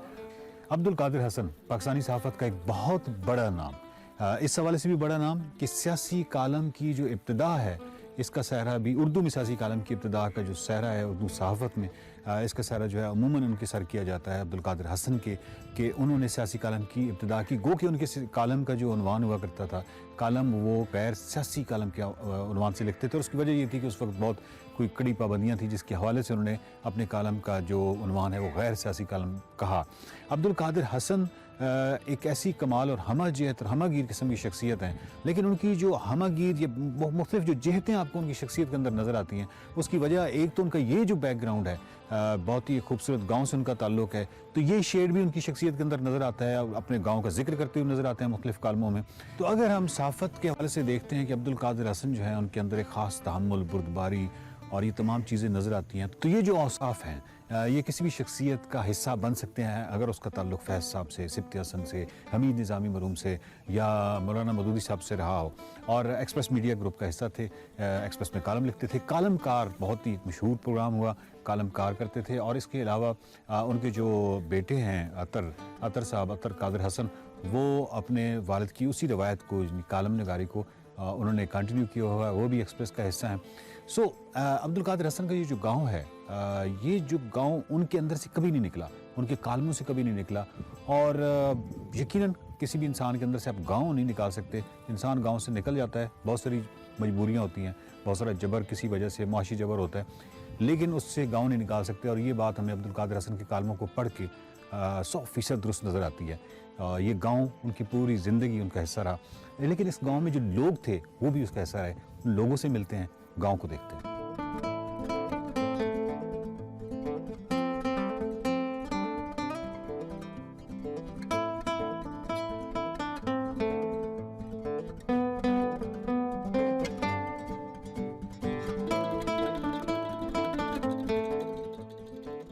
अब्दुल कादिर हसन का ये गांव है खूड़ा, और सहाफ़त का एक पूरे अहद जो है उसको अब्दुल कादिर हसन कहा जा सकता है। सियासी कालम निगारी की इब्तिदा उन्होंने की, और इल्मी और अदबी हवाले से जो उनका एक पस मंज़र है वो बहुत ही कमाल है। मेरे साथ इस वक्त गुलाम जिलानी साहब बैठे हुए हैं, और इनकी भी, आपका भी जो सन्ने पैदाइश है सर, वो 1935 है ना? 1935 का है। तो 1935 में ही अब्दुल कादिर हसन भी पैदा हुए, तो आप तकरीबन हम उम्र हैं। हम उम्र हैं, ठीक है, बिल्कुल हम उम्र हैं। तो आपकी क्या कोई यादें हैं उनके साथ? कादिर हसन साहब ज़्यादातर यानी बाहर ही रहे तालीम के सिलसिले में। जब गाँव में आते थे तो हम लोग उन्हें मिलने के लिए आते थे, बड़े प्यार से, मोहब्बत से, बड़ी हमने बातें, बुज़ुर्गों की बातें करते थे, बड़ी आला मजलिसें होती थी, वो हमें लाहौर की बातें सुनाते थे। हाँ, बड़ा तारीख़ी माहौल होता था, बड़ी अच्छी तबीयत थी अब्दुल कादिर हसन साहब की। तो जो गांव के साथ उनकी एक उनसियत थी या मोहब्बत थी, वो कभी ख़त्म नहीं हुई? नहीं हुई, बिल्कुल वो उसी तरह कायम रही, वो उनके कालमों में नजर आता। क्योंकि उनके बुजुर्ग जो है ना जी, वो गांव के सरदार थे। अच्छा सर, ये बताएं कि उनके कालमों में हमें फ़ारसी भी नज़र आती है। या फारसी अच्छा, भी। ये एक्चुअली उस अहद में फ़ारसी जो थी वो निसाब का हिस्सा थी, शायद ये वजह ये थी। यही वजह थी, क्योंकि हमने भी मैट्रिक तक यानी वो एक मजमून निसाब का एक हिस्सा जो था फारसी था, ऑप्शन थी फारसी की। तो अब्दुल कादिर हसन जो है उन्होंने फारसी पढ़ी थी काफ़ी, अरबी और फारसी, ये दो मज़ामीन जो है इन पर उन्हें काफ़ी अबूर था। आपकी अपनी तालीम जो थी, आप यहाँ से स्कूल, कौन से स्कूल जाते थे? मैं जी मैट्रिक अपना प्राइमरी पास करने के बाद नौशहरा हाई स्कूल में दाखिल हुआ। तो नौशहरा जो है वो यहाँ से कोई 13 किलोमीटर है। 11 किलोमीटर है। तो यहाँ से वो आप पैदल जाते थे? संडे जो है यहाँ गुजारते थे, और मंडे को सुबह हमारे वालिदैन जो हैं, हमारी वालिदा जो है वो उठती थी, हम लोगों को वो नाश्ता तैयार करती थी। नाश्ता करने के बाद सूरज निकलने से काफ़ी पहले, यानी सुबह की आज़ान से पहले हम लोग पैदल चल पड़ते थे। तकरीबन 27-28 लड़के थे हम। तो ये जो अब्दुल कादिर हसन साहब हैं, ये नौशहरा नहीं पढ़ते रहे, ये किसी और गांव में पढ़ते? ये कुफरी गांव है, कुफरी, वहाँ उन्होंने दीनी तालीम हासिल की। अच्छा, दीनी तालीम थी। और यहाँ से कितना दूर है कुफरी? कुफरी जो है यहाँ 11 किलोमीटर तो नौशहरा है ना जी, और 4 किलोमीटर आगे कुफरी है। कुफरी है, तकरीबन 15 किलोमीटर, यहाँ से 15 किलोमीटर जी, वहाँ वो रहते हैं। उनका वो जो जिसको हम एक रवायती तालीम कहते हैं, प्राइमरी, मिडिल, मैट्रिक, तो उनकी इब्तिदा जो है इस तरह नहीं हुई? इस तरह नहीं हुई, वो उनकी दीनी मदरसे। दीनी मदरसे उनका। अच्छा, उसके बाद वो उनका यहाँ से लाहौर जाना कैसे हुआ? लाहौर उनके एक बुजुर्ग रहते थे वहाँ लाहौर में, रिश्तेदार थे, उन्होंने दावा दी थी कि आप लाहौर आ जाए, या वो लाहौर गए थे, उधर लाहौर चले गए थे। और उसके बाद उनकी तो नया वक्त में पहले उन्होंने अभी निजामी साहब के साथ, और बड़ी उनकी खुशकिस्मती रही कि उनका ताल्लुक जो है वो अमीर निजामी साहब के साथ हुआ, फैज साहब के साथ हुआ, फैज साहब के साथ, कासमी साहब जी, वो कासमी साहब हमारे अंगे के, वो अहमद नदीम कासमी साहब, हाँ उनके साथ भी यकीनन होगा, वो तो इलाका एक था, बिल्कुल बिल्कुल उनका ताल्लुक था। दूधी साहब के साथ बड़ा ताल्लुक था। पीछे ये जमीन नजर आ रही जी है, हाँ। ये जमीन अब्दुल कादिर हसन साहब की है। ये 12-13 बीघे जो है ना, यहाँ से लेकर वो आगे तक ये सारे खेत जो है 12-13 बीघे अब्दुल कादिर हसन की साथी है। ये खूड़े के बहुत बड़े जिम्मेदार हैं। तो ये जब आते थे तो ये अपनी जमीन वगैरह के हवाले से वो उनका एक ताल्लुक रहा, ताल्लुक कर गया, ये खेती बाड़ी के हवाले से, ये नहीं वो बड़े खुश होते थे यहाँ बड़े खुश होते थे, चक्कर लगाते थे, उनकी मुज़ेरे जो थे उनका काम देखते थे, उनकी तारीफ करते थे, वाकफ करते थे उन्हें।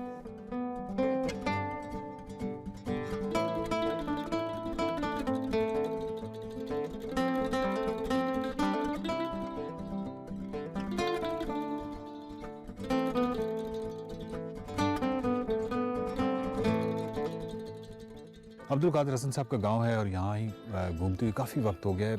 ये जो गांव है ये गोभी और आलू के हवाले से मशहूर है, और आलू यानी आलू की काश्त होती है और गोभी की काश्त होती है, और इस हवाले से इसकी शोहरत है। और आलू और गोभी का जो कम्बिनेशन है हो सकता है यहीं से निकला हो। आपका नाम? मलिक मुमताज़ खान। मलिक मुमताज़ खान साहब। और ये जो इस वक्त गोभी की काश्त हो रही है? ये गोभी की काश्त हो रही है, आलूओं की फसल उठाई जा चुकी है, उनका सीजन ख़त्म है। ठीक। तो अब्दुल कादिर हसन साहब अपने गांव आते रहे इसी तरह? आते थे और यहाँ के मसाइल में और ख़ास आपकी मुलाकातें होती रही? हाँ, मुलाकातें होती रहती थी। उनका जो इल्मी और अदबी पस मंज़र है वो बड़ा कमाल है। उसमें मतलब इस इलाके की भी एक ख़ास, हम कह सकते हैं कि इसका भी हिस्सा है, इसकी सकाफत, इसकी जो रहन जी बिल्कुल है। एक पहली बात तो ये है कि उन्होंने जो भी इल्म हासिल किया वो सारा इनफॉर्मल किस्म का, ठीक, और रवायती तालीम। अच्छा, ये बड़ी बात है, ये बहुत बड़ी बात है कि इतना बड़ा साफ़ी, हाँ, जिसका ताल्लुक सिब्ते हसन और फैज़ साहब और इतने बड़े लोग, अमीन निज़ामी, ये यानी वो बिल्कुल भी नहीं इस तरह पढ़े थे, यानी रवायती मैट्रिक बिल्कुल कोई मैट्रिक नहीं, कोई, बल्कि प्राइमरी में 1-2 साल उन्होंने पढ़ा। देखिए सर कि आप एक तरफ देखते हैं, आप कह रहे हैं कि मौलाना मोहम्मद अमीन एहसन इस्लाही साहब हैं, जी, मौलाना मदूदी साहब हैं, अच्छा, फिर आप दूसरी तरफ हम देखते हैं कि सिब्ते हसन और फैज़ साहब हैं। हाँ, वो जो शेड्स हैं, वो जो हमा जेहत जिसको हम शख्सियत कहते हैं, वो हमा जेहत इसी वजह से नजर आती है। बिल्कुल इसी वजह से बहुत ऊंचे और अच्छे, उनका वैसे नज़रियाती जो पस मंज़र है ना, वो भी सारा इसी तरह बहुत मुस्तकिल किस्म का, क्योंकि उनके बड़े भाई सूफ़ी रब नवाज साहब शुरू से ही जमात इस्लामी के रुकन थे, वो उनके बड़े भाई थे, और फिर बड़ा अरसा सियासत में भी रहे।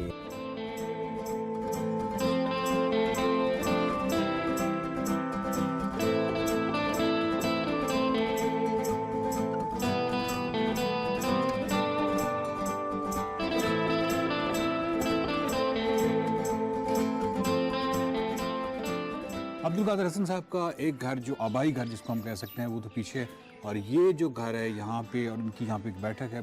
असद साहब, बहुत शुक्रिया आपका। ये बताइए कि ये जो घर है, यहाँ पे अब्दुल कादिर हसन साहब आया करते थे, और यहाँ पे रहते थे। फिर बाद में यानी ये घर था, बाद में ये घर था, बच्चे वगैरह गर्मी में इधर आके इस कमरे में, सामने वाले में। ठीक है।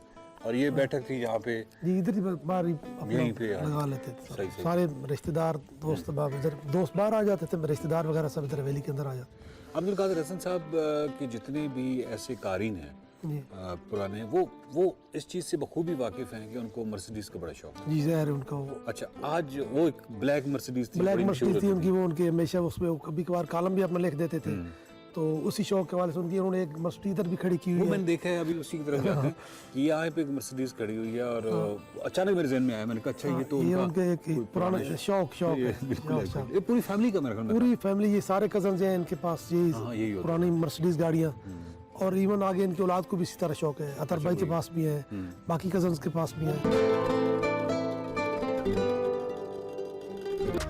Welcome back to Expresso. Break के बाद वापस आ गए और अब बात करेंगे कुछ डाइट के हवाले से। गर्मियों में आमतौर पर हमें हमारी जो भूख होती है, या हम कह लें हमें भूख कम लगती है, भूख कम हो जाती है, और ज़रूरी जो तवानाई हासिल करने के लिए हमें कम लेकिन जो कह लें अच्छी और हेल्दी कैलोरीज खाने की ज़रूरत होती है। औकात कार में तब्दीली हो, गर्मी हो, ऐसे बहुत सारे फैक्टर्स होते हैं जो बच्चों की भी जो खुराक है उसको मुतासिर करते हैं। और सर गर्मी के दिनों में बच्चे क्या बड़ों का भी कुछ खाने को दिल नहीं कर रहा होता। हम सब इसका शिकार होते हैं। नॉर्मली गर्मी की वजह से हम इतने आवाज़ार हुए होते हैं कि ना खाने को दिल कर रहा होता है, पानी का इंटेक बहुत ज़्यादा है, और जब पानी ज़्यादा पीते हैं तो भूख वैसे ही कम हो जाती है। तो मौसम गर्मा में बच्चों के लिए अच्छा खाना क्या होना चाहिए, और ऑब्वियसली बच्चों के जो लंच वो समर वेकेशंस आ जाते हैं उसके दौरान भी बच्चों की बहुत सारी एक्टिविटीज़ होती हैं, और किस तरह से उनकी गजाइत को या उनकी जो न्यूट्रिशनल वैल्यू है उसको पूरा करना है, इसी हवाले से हम बात करेंगे। सारा फारूकी हमारे साथ मौजूद है, हमारे गजाइत, तो इनको खुश आमदीद कहते हैं। थैंक यू वेरी, कैसी हैं आप? मैं ठीक हूँ, अल्लाह का शुक्र। आप सुनाएं? बिल्कुल ठीक। सारा सबसे पहले तो हम गर्मियों में डाइट के हवाले से हम यही बात कर रहे थे कि नॉर्मली बड़े हों बच्चे हों, गर्मियों में वैसे ही एपेटाइट आपकी कम हो जाती है और हमें उस तरह से भूख भी नहीं लग रही होती। वजह क्या है, और उसके बाद फिर हम डाइट की जाने बात है। गर्मियों में वैसे क्योंकि आपका एक तो गर्मी बहुत ज़्यादा जैसे आपने बताया लग रही होती है और आपका पानी का इंटेक बहुत ज़्यादा हो जाता है, तो वैसे ही आपका कुछ भी खाने को पूरा दिन दिल नहीं कर रहा होता। लेकिन उसमें भी कोशिश करनी चाहिए कि आप न्यूट्रिएंट डेंस डाइट्स की तरफ जाएं। न्यूट्रिएंट डेंस डाइट वो होती है जिसकी न्यूट्रिशनल वैल्यू ज़्यादा होती है लेकिन कैलोरीज कम होती हैं। जब आप कैलोरीज कम लेते हैं और न्यूट्रिएंट डेंस डाइट लेते हैं, उससे ये होता है कि एक तो आपका वेट का भी कोई मसला नहीं होता है एज सच, और आपकी जो न्यूट्रिशनल रिक्वायरमेंट है वो भी पूरी होती रहती है। कई दफ़ा हमारे ये भी मिस्टेक होती है कि हम लोग गर्मियों में हाई कैलोरिक फूड्स भी ले रहे होते हैं, बीच बीच में जो आप फ्राइड आइटम्स कभी कंज्यूम कर रहे होते हैं या बाहर से कंज्यूम कर रहे होते हैं, तो वो हाई कैलोरिक डाइट होती है लेकिन वो लो न्यूट्रिएंट डेंस होती है, उसकी न्यूट्रिशनल वैल्यू इतनी ज़्यादा नहीं होती। और इस वजह से भी कई दफ़ा बच्चों में भी बड़ों में भी बहुत ज़्यादा डेफिशिएंसीज होना शुरू हो जाती हैं, विटामिन सी की, विटामिन ए की, खासतौर पर विटामिन डी की भी।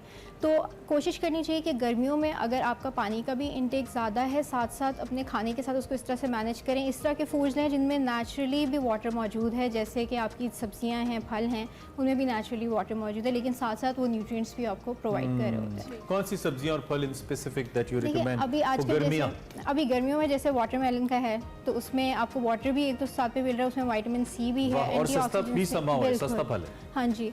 उसके अलावा वेजिटेबल्स में टोमेटोज़ वगैरह का आप इंटेक कर सकते हैं, उसमें भी नेचुरली वाटर मौजूद है। कुकम्बर्स हैं तो इनके अंदर एंटीऑक्सीडेंट्स भी मौजूद है, ये तो आपकी स्किन को भी डैमेज होने से बचाते हैं, सन से आपको प्रोटेक्शन आपकी स्किन को देते हैं। और गर्मियों में ख़ास तौर पे जो जिसे कहते हैं कि आपकी जो अल्ट्रावायलेट रेज जो होती हैं उनसे आपको प्रोटेक्शन देते हैं आपकी स्किन को, बॉडी को। तो कोशिश करनी चाहिए कि वेजिटेबल्स और फ्रूट्स का ज़्यादा इंटेक रखें, जहाँ वाटर का इंटेक रखें साथ में वेजिटेबल्स एंड फ्रूट्स का ज़्यादा इंटेक रखें, क्योंकि उनसे आपको बहुत अच्छी जिसे कहते हैं। अच्छा, सारे नॉर्मली अब बच्चों की डाइट पे भी बात करें, गर्मियों में खाना देना और बच्चों को आम रूटीन में घर में भी, और जब उनका लंच बॉक्स तैयार करी होती है मदर्स तो बड़ी मुश्किल हो रही होती है, क्योंकि बच्चे अक्सर छोड़ के आते हैं, वापस ले आते हैं, उसमें बहुत सारी रीजंस होती हैं, कभी ऑयली चीज़ होती है, गर्मियों में वैसे ही डाइट बड़ी हुई होती है। सो बच्चों के लिए किस तरह की डाइट रिकमेंड करेंगे आप जो स्पेशली लंच में मदर्स दे? लंच बॉक्स में ना हमेशा वैरायटी रखें। वैरायटी अब उसके अंदर क्या रख सकते हैं, अपने होल ग्रेन आइटम्स रखने हैं। होल ग्रेन आइटम्स में जैसे हम लोग ब्रेड, पास्ता वगैरह इस तरह की चीज़ें ऐड कर लेते हैं, साथ में वेजिटेबल्स का भी एक पोर्शन हो, एक फ्रूट्स का भी पोर्शन हो, और साथ में प्रोटीन्स का भी पोर्शन हो। आपने ये सारी चीज़ें एक ही लंच बॉक्स के अंदर चीज़ें ऐड करके दे दें, यानी कि अगर आप फॉर एग्जांपल ग्रेप्स ऐड करके दे रहे हैं, साथ में आपने एक सैंडविच ऐड कर दी है, ग्रिल्ड चिकन सैंडविच है या कोई और सैंडविच है, उसके अंदर आप चिकन ऐड करें या मटन ऐड करें, वो आपकी मर्जी है। साथ में वेजिटेबल्स बीच में इनकॉर्पोरेट कर दें, थोड़ी सी ऐड कर दें, वो सैंडविच आप बना सकते हैं। टोटीला रैप बना सकते हैं, कोई भी टोटीला आपको मिल जाता है, उसका रैप बना के आप दे सकते हैं। और साथ में आपने जो है अगर आप जो है कोई पानी वगैरह की बोतल जैसे देते हैं, उसी तरह मिल्क की भी छोटी बोतल आप उनको दे सकते हैं कि वो भी साथ में कंज्यूम कर सकते हैं, लेकिन आपने वैरायटी मैक्सिमम रखनी है। लेकिन ये मेन्यू आपको पता है आपका थोड़ा सा महंगा है जो आप बता रही हैं, इवन बच्चों के लिए जो बहुत अच्छे स्कूल्स में पापा की गाड़ी में जाते हैं और उनकी मामा भी जॉब करती हैं। अब उन बच्चों के बारे में बताइए जिनके पापा रूटीन का कोई काम करते हैं, अम्मी भी घर पे होती हैं और सरकारी स्कूल में जाते हैं, वो क्या? अब देखें, अब डिपेंड करता है कि आपके घर में उससे क्या बना हुआ है। अगर लेफ्ट ओवर कोई चीज़ भी बनी हुई है तो वो भी आप जो है इनकॉर्पोरेट करके सैंडविच के अंदर, या फिर आप जो है रोटी के अंदर भी बना के दे सकते हैं। ठीक है। मतलब रोटी के अंदर आप थोड़े से जिससे एनर्जी मिल जाए एग्जैक्टली, जैसे अगर सालन बना हुआ है फॉर एग्जांपल, चिकन का सालन बना हुआ है, चिकन की वो जो बोटियां हैं उनको आप पीसेस करके श्रेड करके वो आप रोटी के अंदर रैप करके उसके अंदर थोड़ी सी वेजिटेबल्स ऐड करके रैप करके इवन मैं सॉरी आपको इंटरप्ट कर रही हूँ, नॉर्मली जो दाल लेफ्ट ओवर में होती है अक्सर घरों में दाल बनती है, उसकी रोटी बहुत अच्छी बनती है और वो हेल्दी होती अच्छा, है। अक्सर माएँ बच्चों को पराठे दे के भेज देती हैं, सुबह हमने देखा है। हमें भी मुझे लगता है बचपन में ऐसा होता रहा होगा, थोड़ा थोड़ा याद आ रहा है। तो ये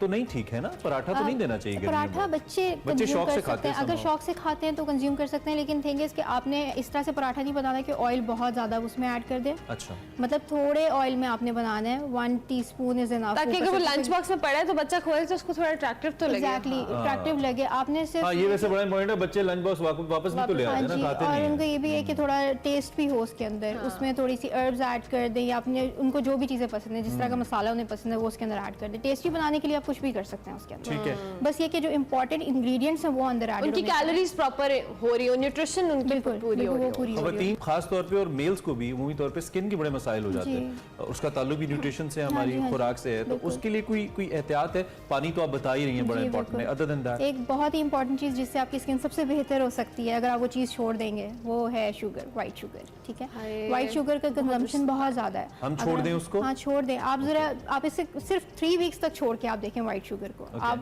ऑटोमेटिकली आप देखेंगे आपकी लाइफस्टाइल किस तरह से चेंज हो गया, आपकी स्किन बेहतर हो जाती है, बाल बहुत अच्छे हो जाते हैं। और सारा बिल्कुल से मुराद बिल्कुल? हाँ जी, वाइट शुगर कम्प्लीटली छोड़ दें। अगर आपने कुछ मीठा, मैं आपको बताती हूँ, मीठा कंज्यूम करना भी है ना, आपके पास हनी की ऑप्शन है।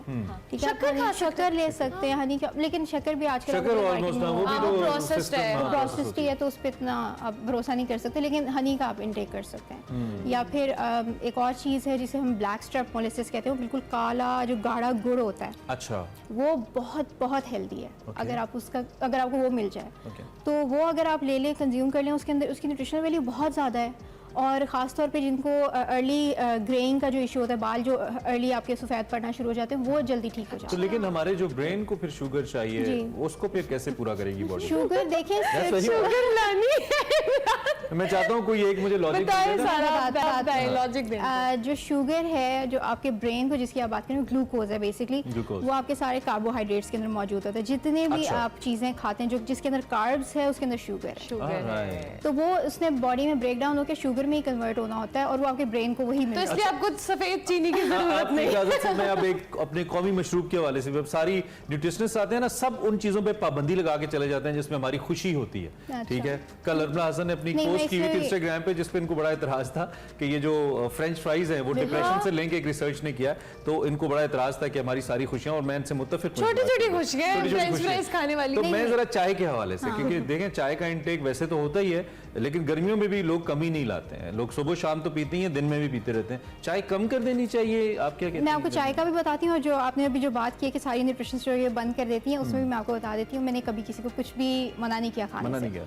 आप खा सकते हैं, आप सिर्फ मॉडरेशन में खाएं, एतदाल से खाएं। एग्जैक्टली, आपने वीक में अगर कभी चीट करना भी है, बेशक जाएं, आप बाहर जाके खाएं, फ्रेंड्स में खाएं, ऑब्वियसली आप नहीं छोड़ सकते, तो आप खा सकते हैं वीक में 1 या 2 दफ़ा, इट्स फाइन। लेकिन ये नहीं कि हर रोज आप उन चीज़ों का कंजम्पशन करना शुरू कर दें, वो फिर हेल्थ के लिए जो नेगेटिव असर देती है। Balance is good, balance is good. और जहाँ चाय की बात है, चाय आप कंज्यूम कर सकते हैं, चाय और कर सकते हैं, अच्छा, लेकिन मीठी नहीं। ये सबसे इम्पोर्टेंट है, मीठी चाय ही क्या जो मीठी नहीं।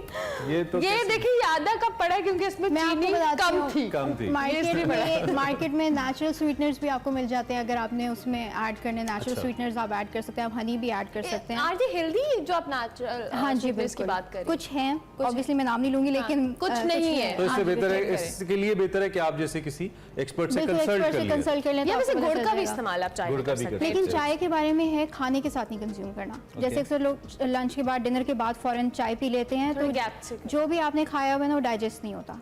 वो मतलब डाइजेस्ट नहीं होगा, वो न्यूट्रिएंट्स जो उसके अंदर वो एब्जॉर्ब नहीं होंगे, क्योंकि वो कैफीन होता है, कैफीन एब्जॉर्प्शन को रोकता है। तो आपने ऐसे टाइम पे कंज्यूम करना है जब आपने कुछ और ना खाया हुआ हो, मतलब कोई स्नैक टाइम पे आप उसे एटलीस्ट जब आपने खाना खाया उसके 3 से 4 घंटे के बाद आप कंज्यूम कर सकते हैं। ठीक है, जबरदस्त। सारा इन द एंड बच्चों की डाइट को लेके या ओवरऑल समर्स में क्या चीजें, अच्छा एक और डिटॉक्स वाटर, ये अक्सर लोग बहुत ज़्यादा मैं देखती हूँ बॉटल्स में सारे फल सब्जियां डाल के तो एक बॉटल बनाई होती है और वो पी रहे होते हैं। दर्द क्या अब इतना ज्यादा उसको इस्तेमाल करना अच्छा, चाहिए? मैंने ये पहले भी इस बारे में बात की हुई है। डिटॉक्स वाटर के अंदर आप क्या चीज़ें ऐड करते हैं, पहले ये सोचें।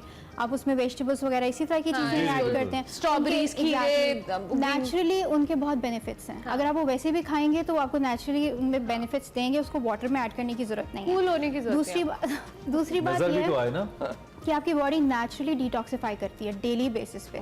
आपका लिवर, किडनीज इसीलिए हैं, वो कॉन्स्टेंटली डिटॉक्सिफाई करते हैं। अगर डिटॉक्सिफिकेशन नहीं होगी डेली तो इंसान जिंदा ही रहेगा।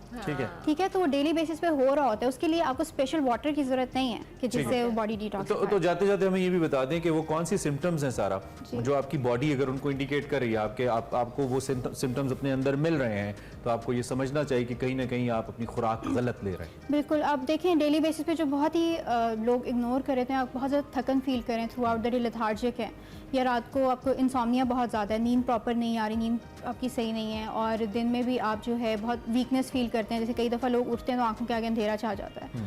तो इस तरह की छोटी छोटी चीज़ें हैं जिनको इग्नोर नहीं करना चाहिए। अगर आपको कहीं पे भी इस तरह का कुछ फील हो रहा है तो दैट मीन्स कि कोई न्यूट्रिशनल डेफिशिएंसी लाजमी है बॉडी में। खासतौर पे जो लोग डाइट कर रहे होते हैं उनके लिए बहुत ज़रूरी है कि डाइट ज़रूर करें, लेकिन डाइट डज नॉट मीन कि आप स्टार्व नहीं करना होता। आपने अपनी जो न्यूट्रिएंट्स की जो रिक्वायरमेंट है वो पूरी रखनी है। कई दफ़ा ऐसे भी होता है कि जब आप फाके करते हैं ना तब भी आपका वेट लूज नहीं होता। हाँ, क्योंकि उसमें आपके बॉडी के अंदर एनर्जी जाने की चीजें नहीं जाती नहीं है तो वेट आपका स्टक हो जाता है। तो इसलिए आपने जब आप न्यूट्रिएंट्स पूरे लेंगे ना आपकी बॉडी नेचुरली वेट लॉस करेगी। थैंक यू वेरी मच आया, बहुत शुक्रिया, इतना डिटेल आपने हमें टिप। और सारा फारूकी हमारे साथ मौजूद थी, हमारे ग़िज़ायत हैं बच्चों की डाइट के हवाले से, बड़ों के लिए गर्मियों में किस तरह की डाइट होनी चाहिए, पानी का इस्तेमाल कितना होना चाहिए, इस सब के हवाले से मैं गाइड करी थी। अभी हम एक ब्रेक लेंगे, ब्रेक के बाद वापस आएंगे।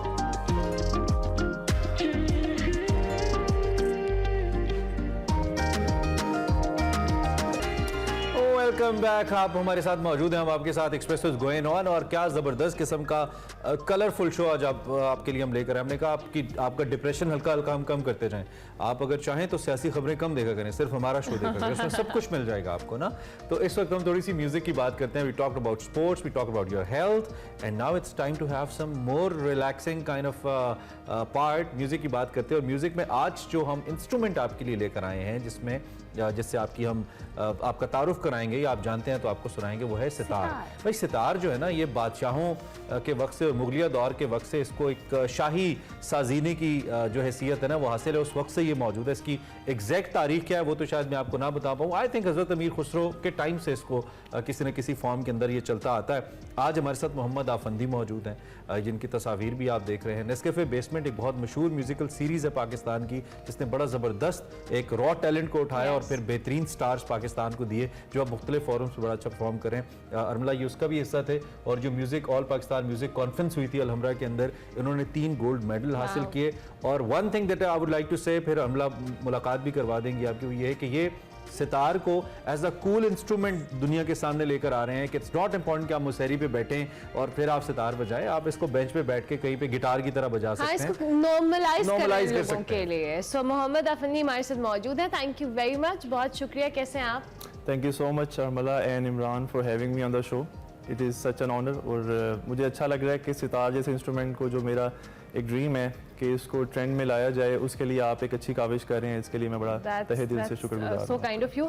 अब जरा थोड़ा सा अपने म्यूजिकल और ये सितार को लेके बताएं जर्नी आपने, चूंकि हमने नेस्कैफे बेसमेंट के हवाले से बात की, मुख्तलिफ कॉन्फ्रेंस का भी आप हिस्सा रहे, so tell us about your journey with sitar.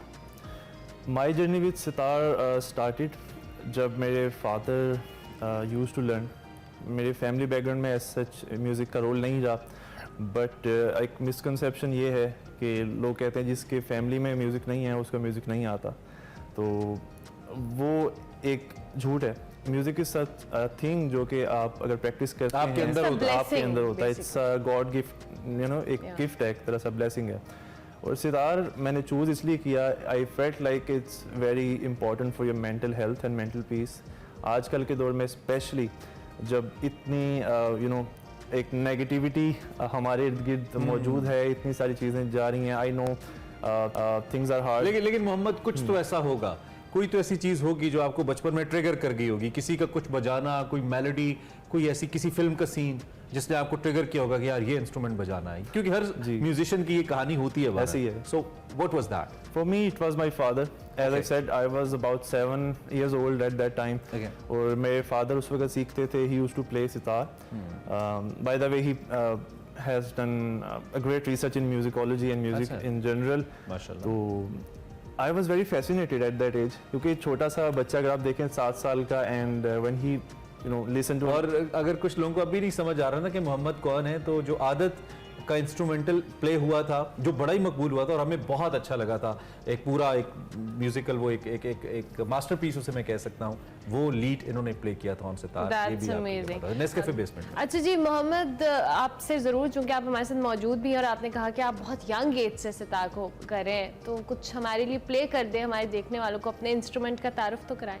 ज़रूर, क्यों नहीं। It will be a pleasure for me. Thank you, thank you. And I think कि हमें आदत से ही शुरू करना चाहिए, क्योंकि जो बस आदत हो गई है हमें, अब आदत अब तो आदत सी है जी। जी चलें जी। हमारा बैकग्राउंड बड़ा कॉम्प्लीमेंट कर रहा है आपके सितार instrument को, के आपको पता साथ। है? हाँ, वो पीछे थोड़ा Traditional vibes आ रही हैं उसके साथ। That's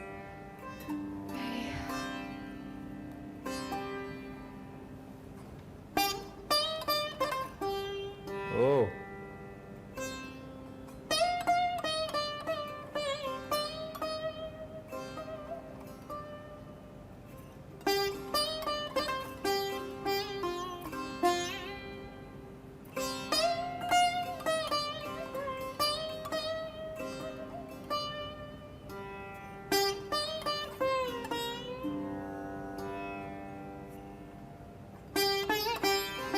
वाह वाह।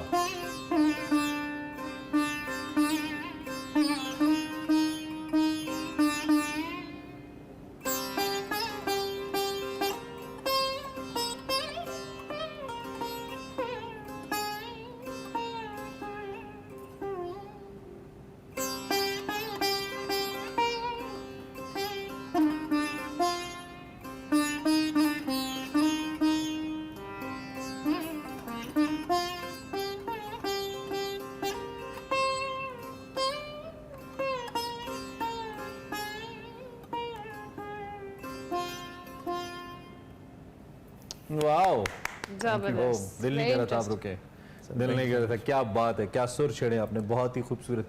कितना दिन में कितना प्रैक्टिस करते हैं, कितना बजाते हैं, या जरूरत नहीं पड़ती? ज़रूरत पड़ती क्यों नहीं है, उसके बगैर तो आप अधूरे हैं। जस्ट लाइक एन एथलीट, आपको डेली प्रैक्टिस ज़रूरी है।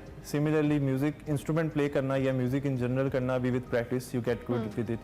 तो लाइफ बिजी है, अब सब कुछ है, बट आई एटलीस्ट ट्राई कि मैं डेली बेसिस पे अपने इंस्ट्रूमेंट के साथ टाइम ज़रूर स्पेंड करूं। और one thing which I am doing at this moment, मेरा क्योंकि एक मोटो ये है कि मैं सितार को ट्रेंड में ला सकूं, क्योंकि sitar is an obviously an old instrument और काफ़ी हेरिटेज भी है। एज यू सेड, हज़रत अमीर खुसरो के दौर से भी इसके कड़ियाँ मिलती हैं, और sitar is said to be the instrument जिसकी बदौलत इस्लाम बर सगीर में दाखिल हुआ था।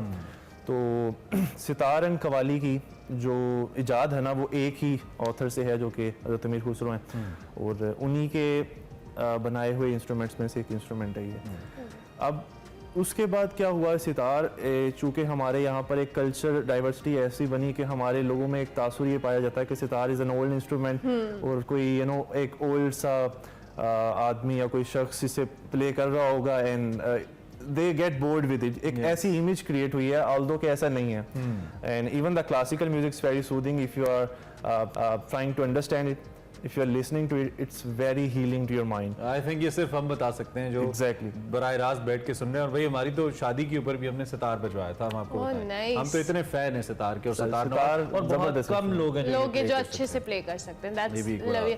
अच्छा मोहम्मद, चूंकि आपने जिस तरह से आपका म्यूजिकल जर्नी है और आपने मुख्तलिफ आर्टिस्ट के साथ परफॉर्म भी किया होगा, जाहिर है कोई ऐसा आर्टिस्ट जिसके साथ आपकी अभी भी ख्वाहिश है कि आप उसके साथ ये इंस्ट्रूमेंट प्ले करें?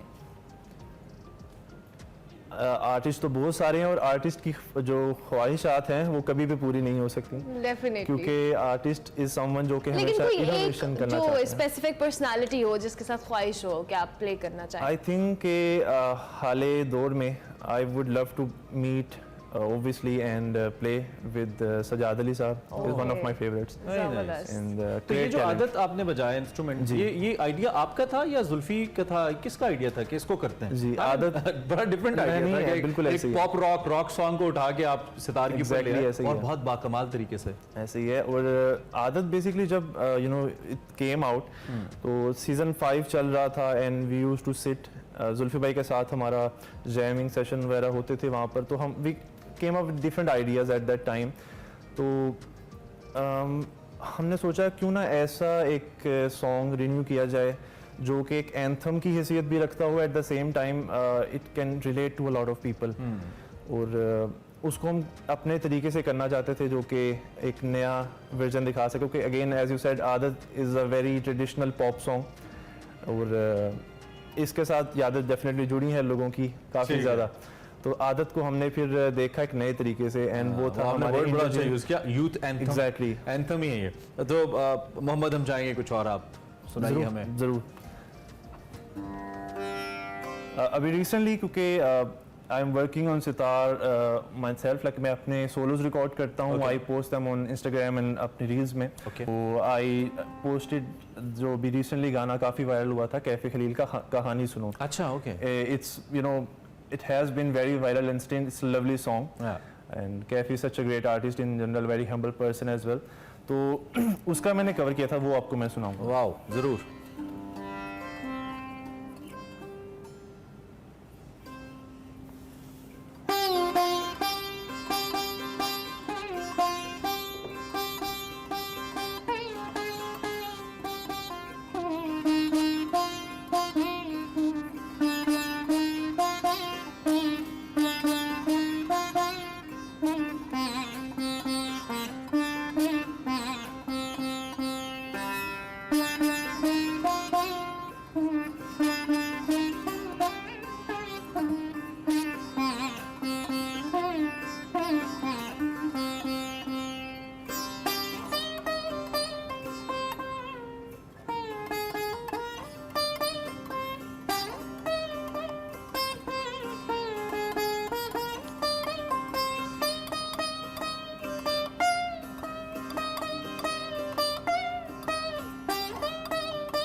वाओ।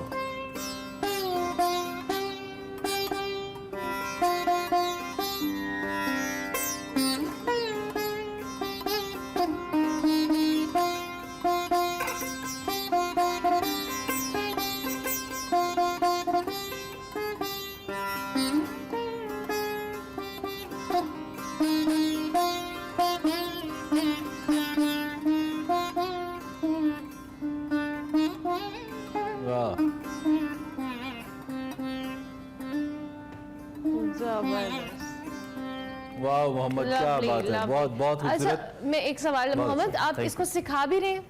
बिल्कुल। कहाँ पे? और सितार के मेरे पास काफ़ी स्टूडेंट्स आते हैं। Again sitar out of trend था, but thanks to the love and support I get and उसकी वजह से मेरे पास काफ़ी स्टूडेंट आते हैं सितार के लिए। And what I tell them, जो एक टिपिकल हमारी एक रिवायत चलती है, हम कहते हैं कि आप म्यूज़िक सारी ज़िंदगी करते रहें फिर शायद आपको आए या ना आए। I never said this to them, क्योंकि हमारी जो यूथ है दे आर वेरी स्मार्ट। तो ये आई थिंक जो पुरानी रवायात है, नो डाउट इसमें सच्चाई है, वो इस हद तक है कि जब unless you put your own effort into it, तो put your heart into it. Exactly, अगर आप वो नहीं करेंगे तो ऑब्वियसली फिर आप पूरी ज़िंदगी भी सीखेंगे तो वो बेमतलब है। और people you know get to play sitar is considered one of the hardest. Guitars तो हमने उनकी दुकानें भी हैं, मिल जाते हैं, वायलिन्स भी मिल जाते हैं, क्योंकि ये सितार मैंने नहीं देखा आज तक। if I want to get a sitar, क्या मुझे ऑर्डर करना पड़ेगा? सर सितार लाहौर में एक ही शॉप है इसकी, आई बिलीव कराची में एक शॉप है, लाहौर में। अच्छा, जो इसके ये भी तो एक वेंडर्स वजह है हैं ना फिर ये ट्रेंड में नहीं सर, आता। यही वजह है ज़्यादा मिलना क्योंकि बजाने वाले लोग कम थे ना। And is it an expensive instrument? It is, if I want to it buy, is. कितने का मुझे एक सितार मिल जाए? Sir it's not very expensive considering अगर आप वाकई इसको शौक से करना चाहते हैं, बट सर स्टार्टिंग में sitar cost around 30 to 35K। Okay Pakistani 30-35 हज़ार, ये तो एक गिटार की भी प्राइस हाँ, इतनी ही है। लेकिन ये मैं आपको बिगिनर लेवल का बता रहा हूँ, और इसमें इशू ये आता है क्योंकि ये हैंडमेड बनता है, it's not made on a factory scale, तो थोड़ा टाइम कंज्यूमिंग। सर आपका बहुत शुक्रिया, आप हमारे लिए बहुत रिस्पेक्टेबल हैं, आप बहुत अच्छा इतनी यंग एज में काम कर रहे हैं, माशाल्लाह, it's way to go.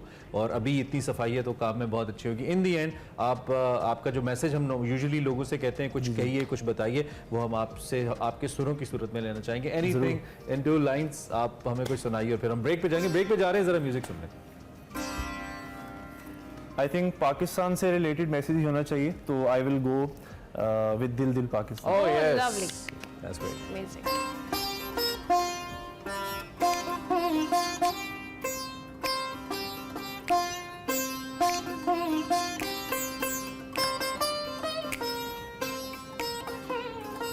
Wow.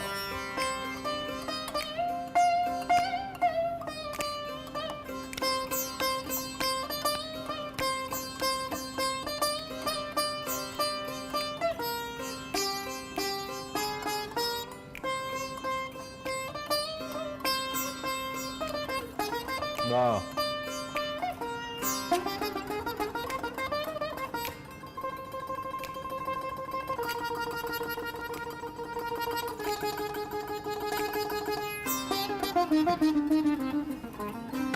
Welcome back. इस वक्त इससे पहले कि हम प्रोग्राम खत्म करें, हमने कहा जो वायरल डिजीजेज हैं इस पे बात करना बहुत ज़रूरी है, तो हम मुख्तसरन ज़रा इस पे बात करते चलते और फिर प्रोग्राम ख़त्म करेंगे। इस वक्त राना जवाद साहब हमारे साथ मौजूद हैं, हेल्थ स्पेशलिस्ट हैं, ओबियसली एक्सपर्ट हैं, जो वायरल डिजीज़ है इसके मुख्तलिफ औकात में हमारे साथ आते रहते हैं, WHO के साथ भी एसोसिएटेड हैं।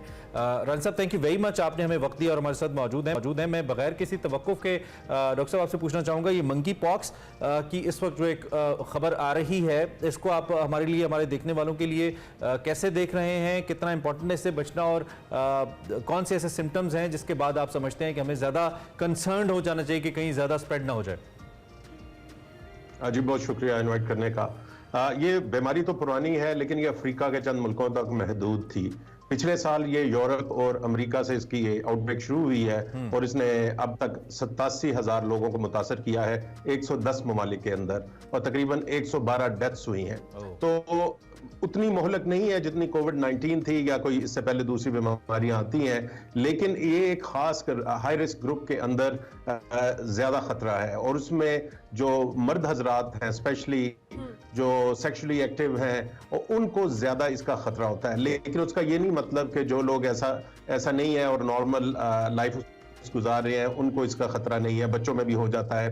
तो लेकिन जो इसका हाई रिस्क ग्रुप है वो ये है। अब उसके अंदर अगर उनको अपने जिस्म पे कोई रैश, एक जवान या बूढ़े आदमी मर्द को कोई अपने जिस्म के ऊपर रैश या दाने नजर आए मुंह पे, बाकी जिस्म के ऊपर, जिसकी कोई और वजह उसके सामने ना हो, तो उसको अपने आप को चेक करवाना चाहिए। मंकीज से भी है, we can see in this presentation as well. तो ये क्या जिन इलाकों में हमारे बंदर पाए जाते हैं वहां पे इसका इम्कान ज्यादा हो सकता है अब जब ये स्प्रेड आउट कर रहा है? नहीं, इसका नहीं है। ये एक्चुअली जब सबसे पहले इसको आइडेंटिफाई किया गया तो वो यूरोप ही से किया गया, जहां पे कुछ मंकीज थे जिनको तजर्बों के लिए रखा गया हुआ था। तो फर्स्ट टाइम हमें उसके अंदर आइडेंटिफाई हुआ। जो नेचुरली है, हमें आज तक चंद बंदरों में जरूर मिला है, इस तरह किसी एक और जानवर में भी मिला है, लेकिन एज सच इसका जो डेफिनेट एनिमल होस्ट है उसका हमें इल्म नहीं है। लेकिन ये एक दफा जब इंसानों में शिफ्ट हो जाए तो ये इंसान से इंसान को फैलता है। तो अब ये जो 87,000 लोगों को एक साल के अंदर हुआ है वो बंदरों से नहीं हुआ, वो इंसानों से ही एक दूसरे को हुआ है। तो इस वजह से ये खतरा जरूर है, और इसमें ज्यादा जरूरी ये है कि आप क्विकली डायग्नोज करें और जो भी ट्रीटमेंट या मैनेजमेंट है इस बीमारी की वो की जाए और इसको बढ़ने से रोका जाए। ये 2-3 अगर आप स्ट्रेटेजीज कर लें जो गवर्नमेंट के लेवल पे है तो हम इस पे काबू पा सकते हैं। ठीक है डॉक्टर साहब, मुख्तसरन बता दें कि जो इक़दामात इस वक्त हुकूमत ने लिए हैं, हुकूमत सिंध ने भी और दीगर हमारी हुकूमतों ने भी, वो काफ़ी हैं या मजीद अभी सख्ती पे जाना चाहिए हमें ताकि फैले ना ये? जी, हमें जो ज्यादा फोकस करना चाहिए वो अपने अस्पतालों के आइसोलेशन वार्ड्स पे करना चाहिए, क्योंकि वहां से अक्सर फैलता है। वो अगर आपने वहां पे इन्फेक्शन कंट्रोल प्रैक्टिसेस स्ट्रांग रखी हुई हैं और एक बंदे की बीमारी दूसरे को नहीं लगेगी तो हम बड़े अच्छे सिचुएशन में हैं। एयरपोर्टों पे चेक करने से एक तो ये पॉसिबल नहीं है कि हजारों जो लोग डेली आ रहे हैं उनको आप चेक कर सकें।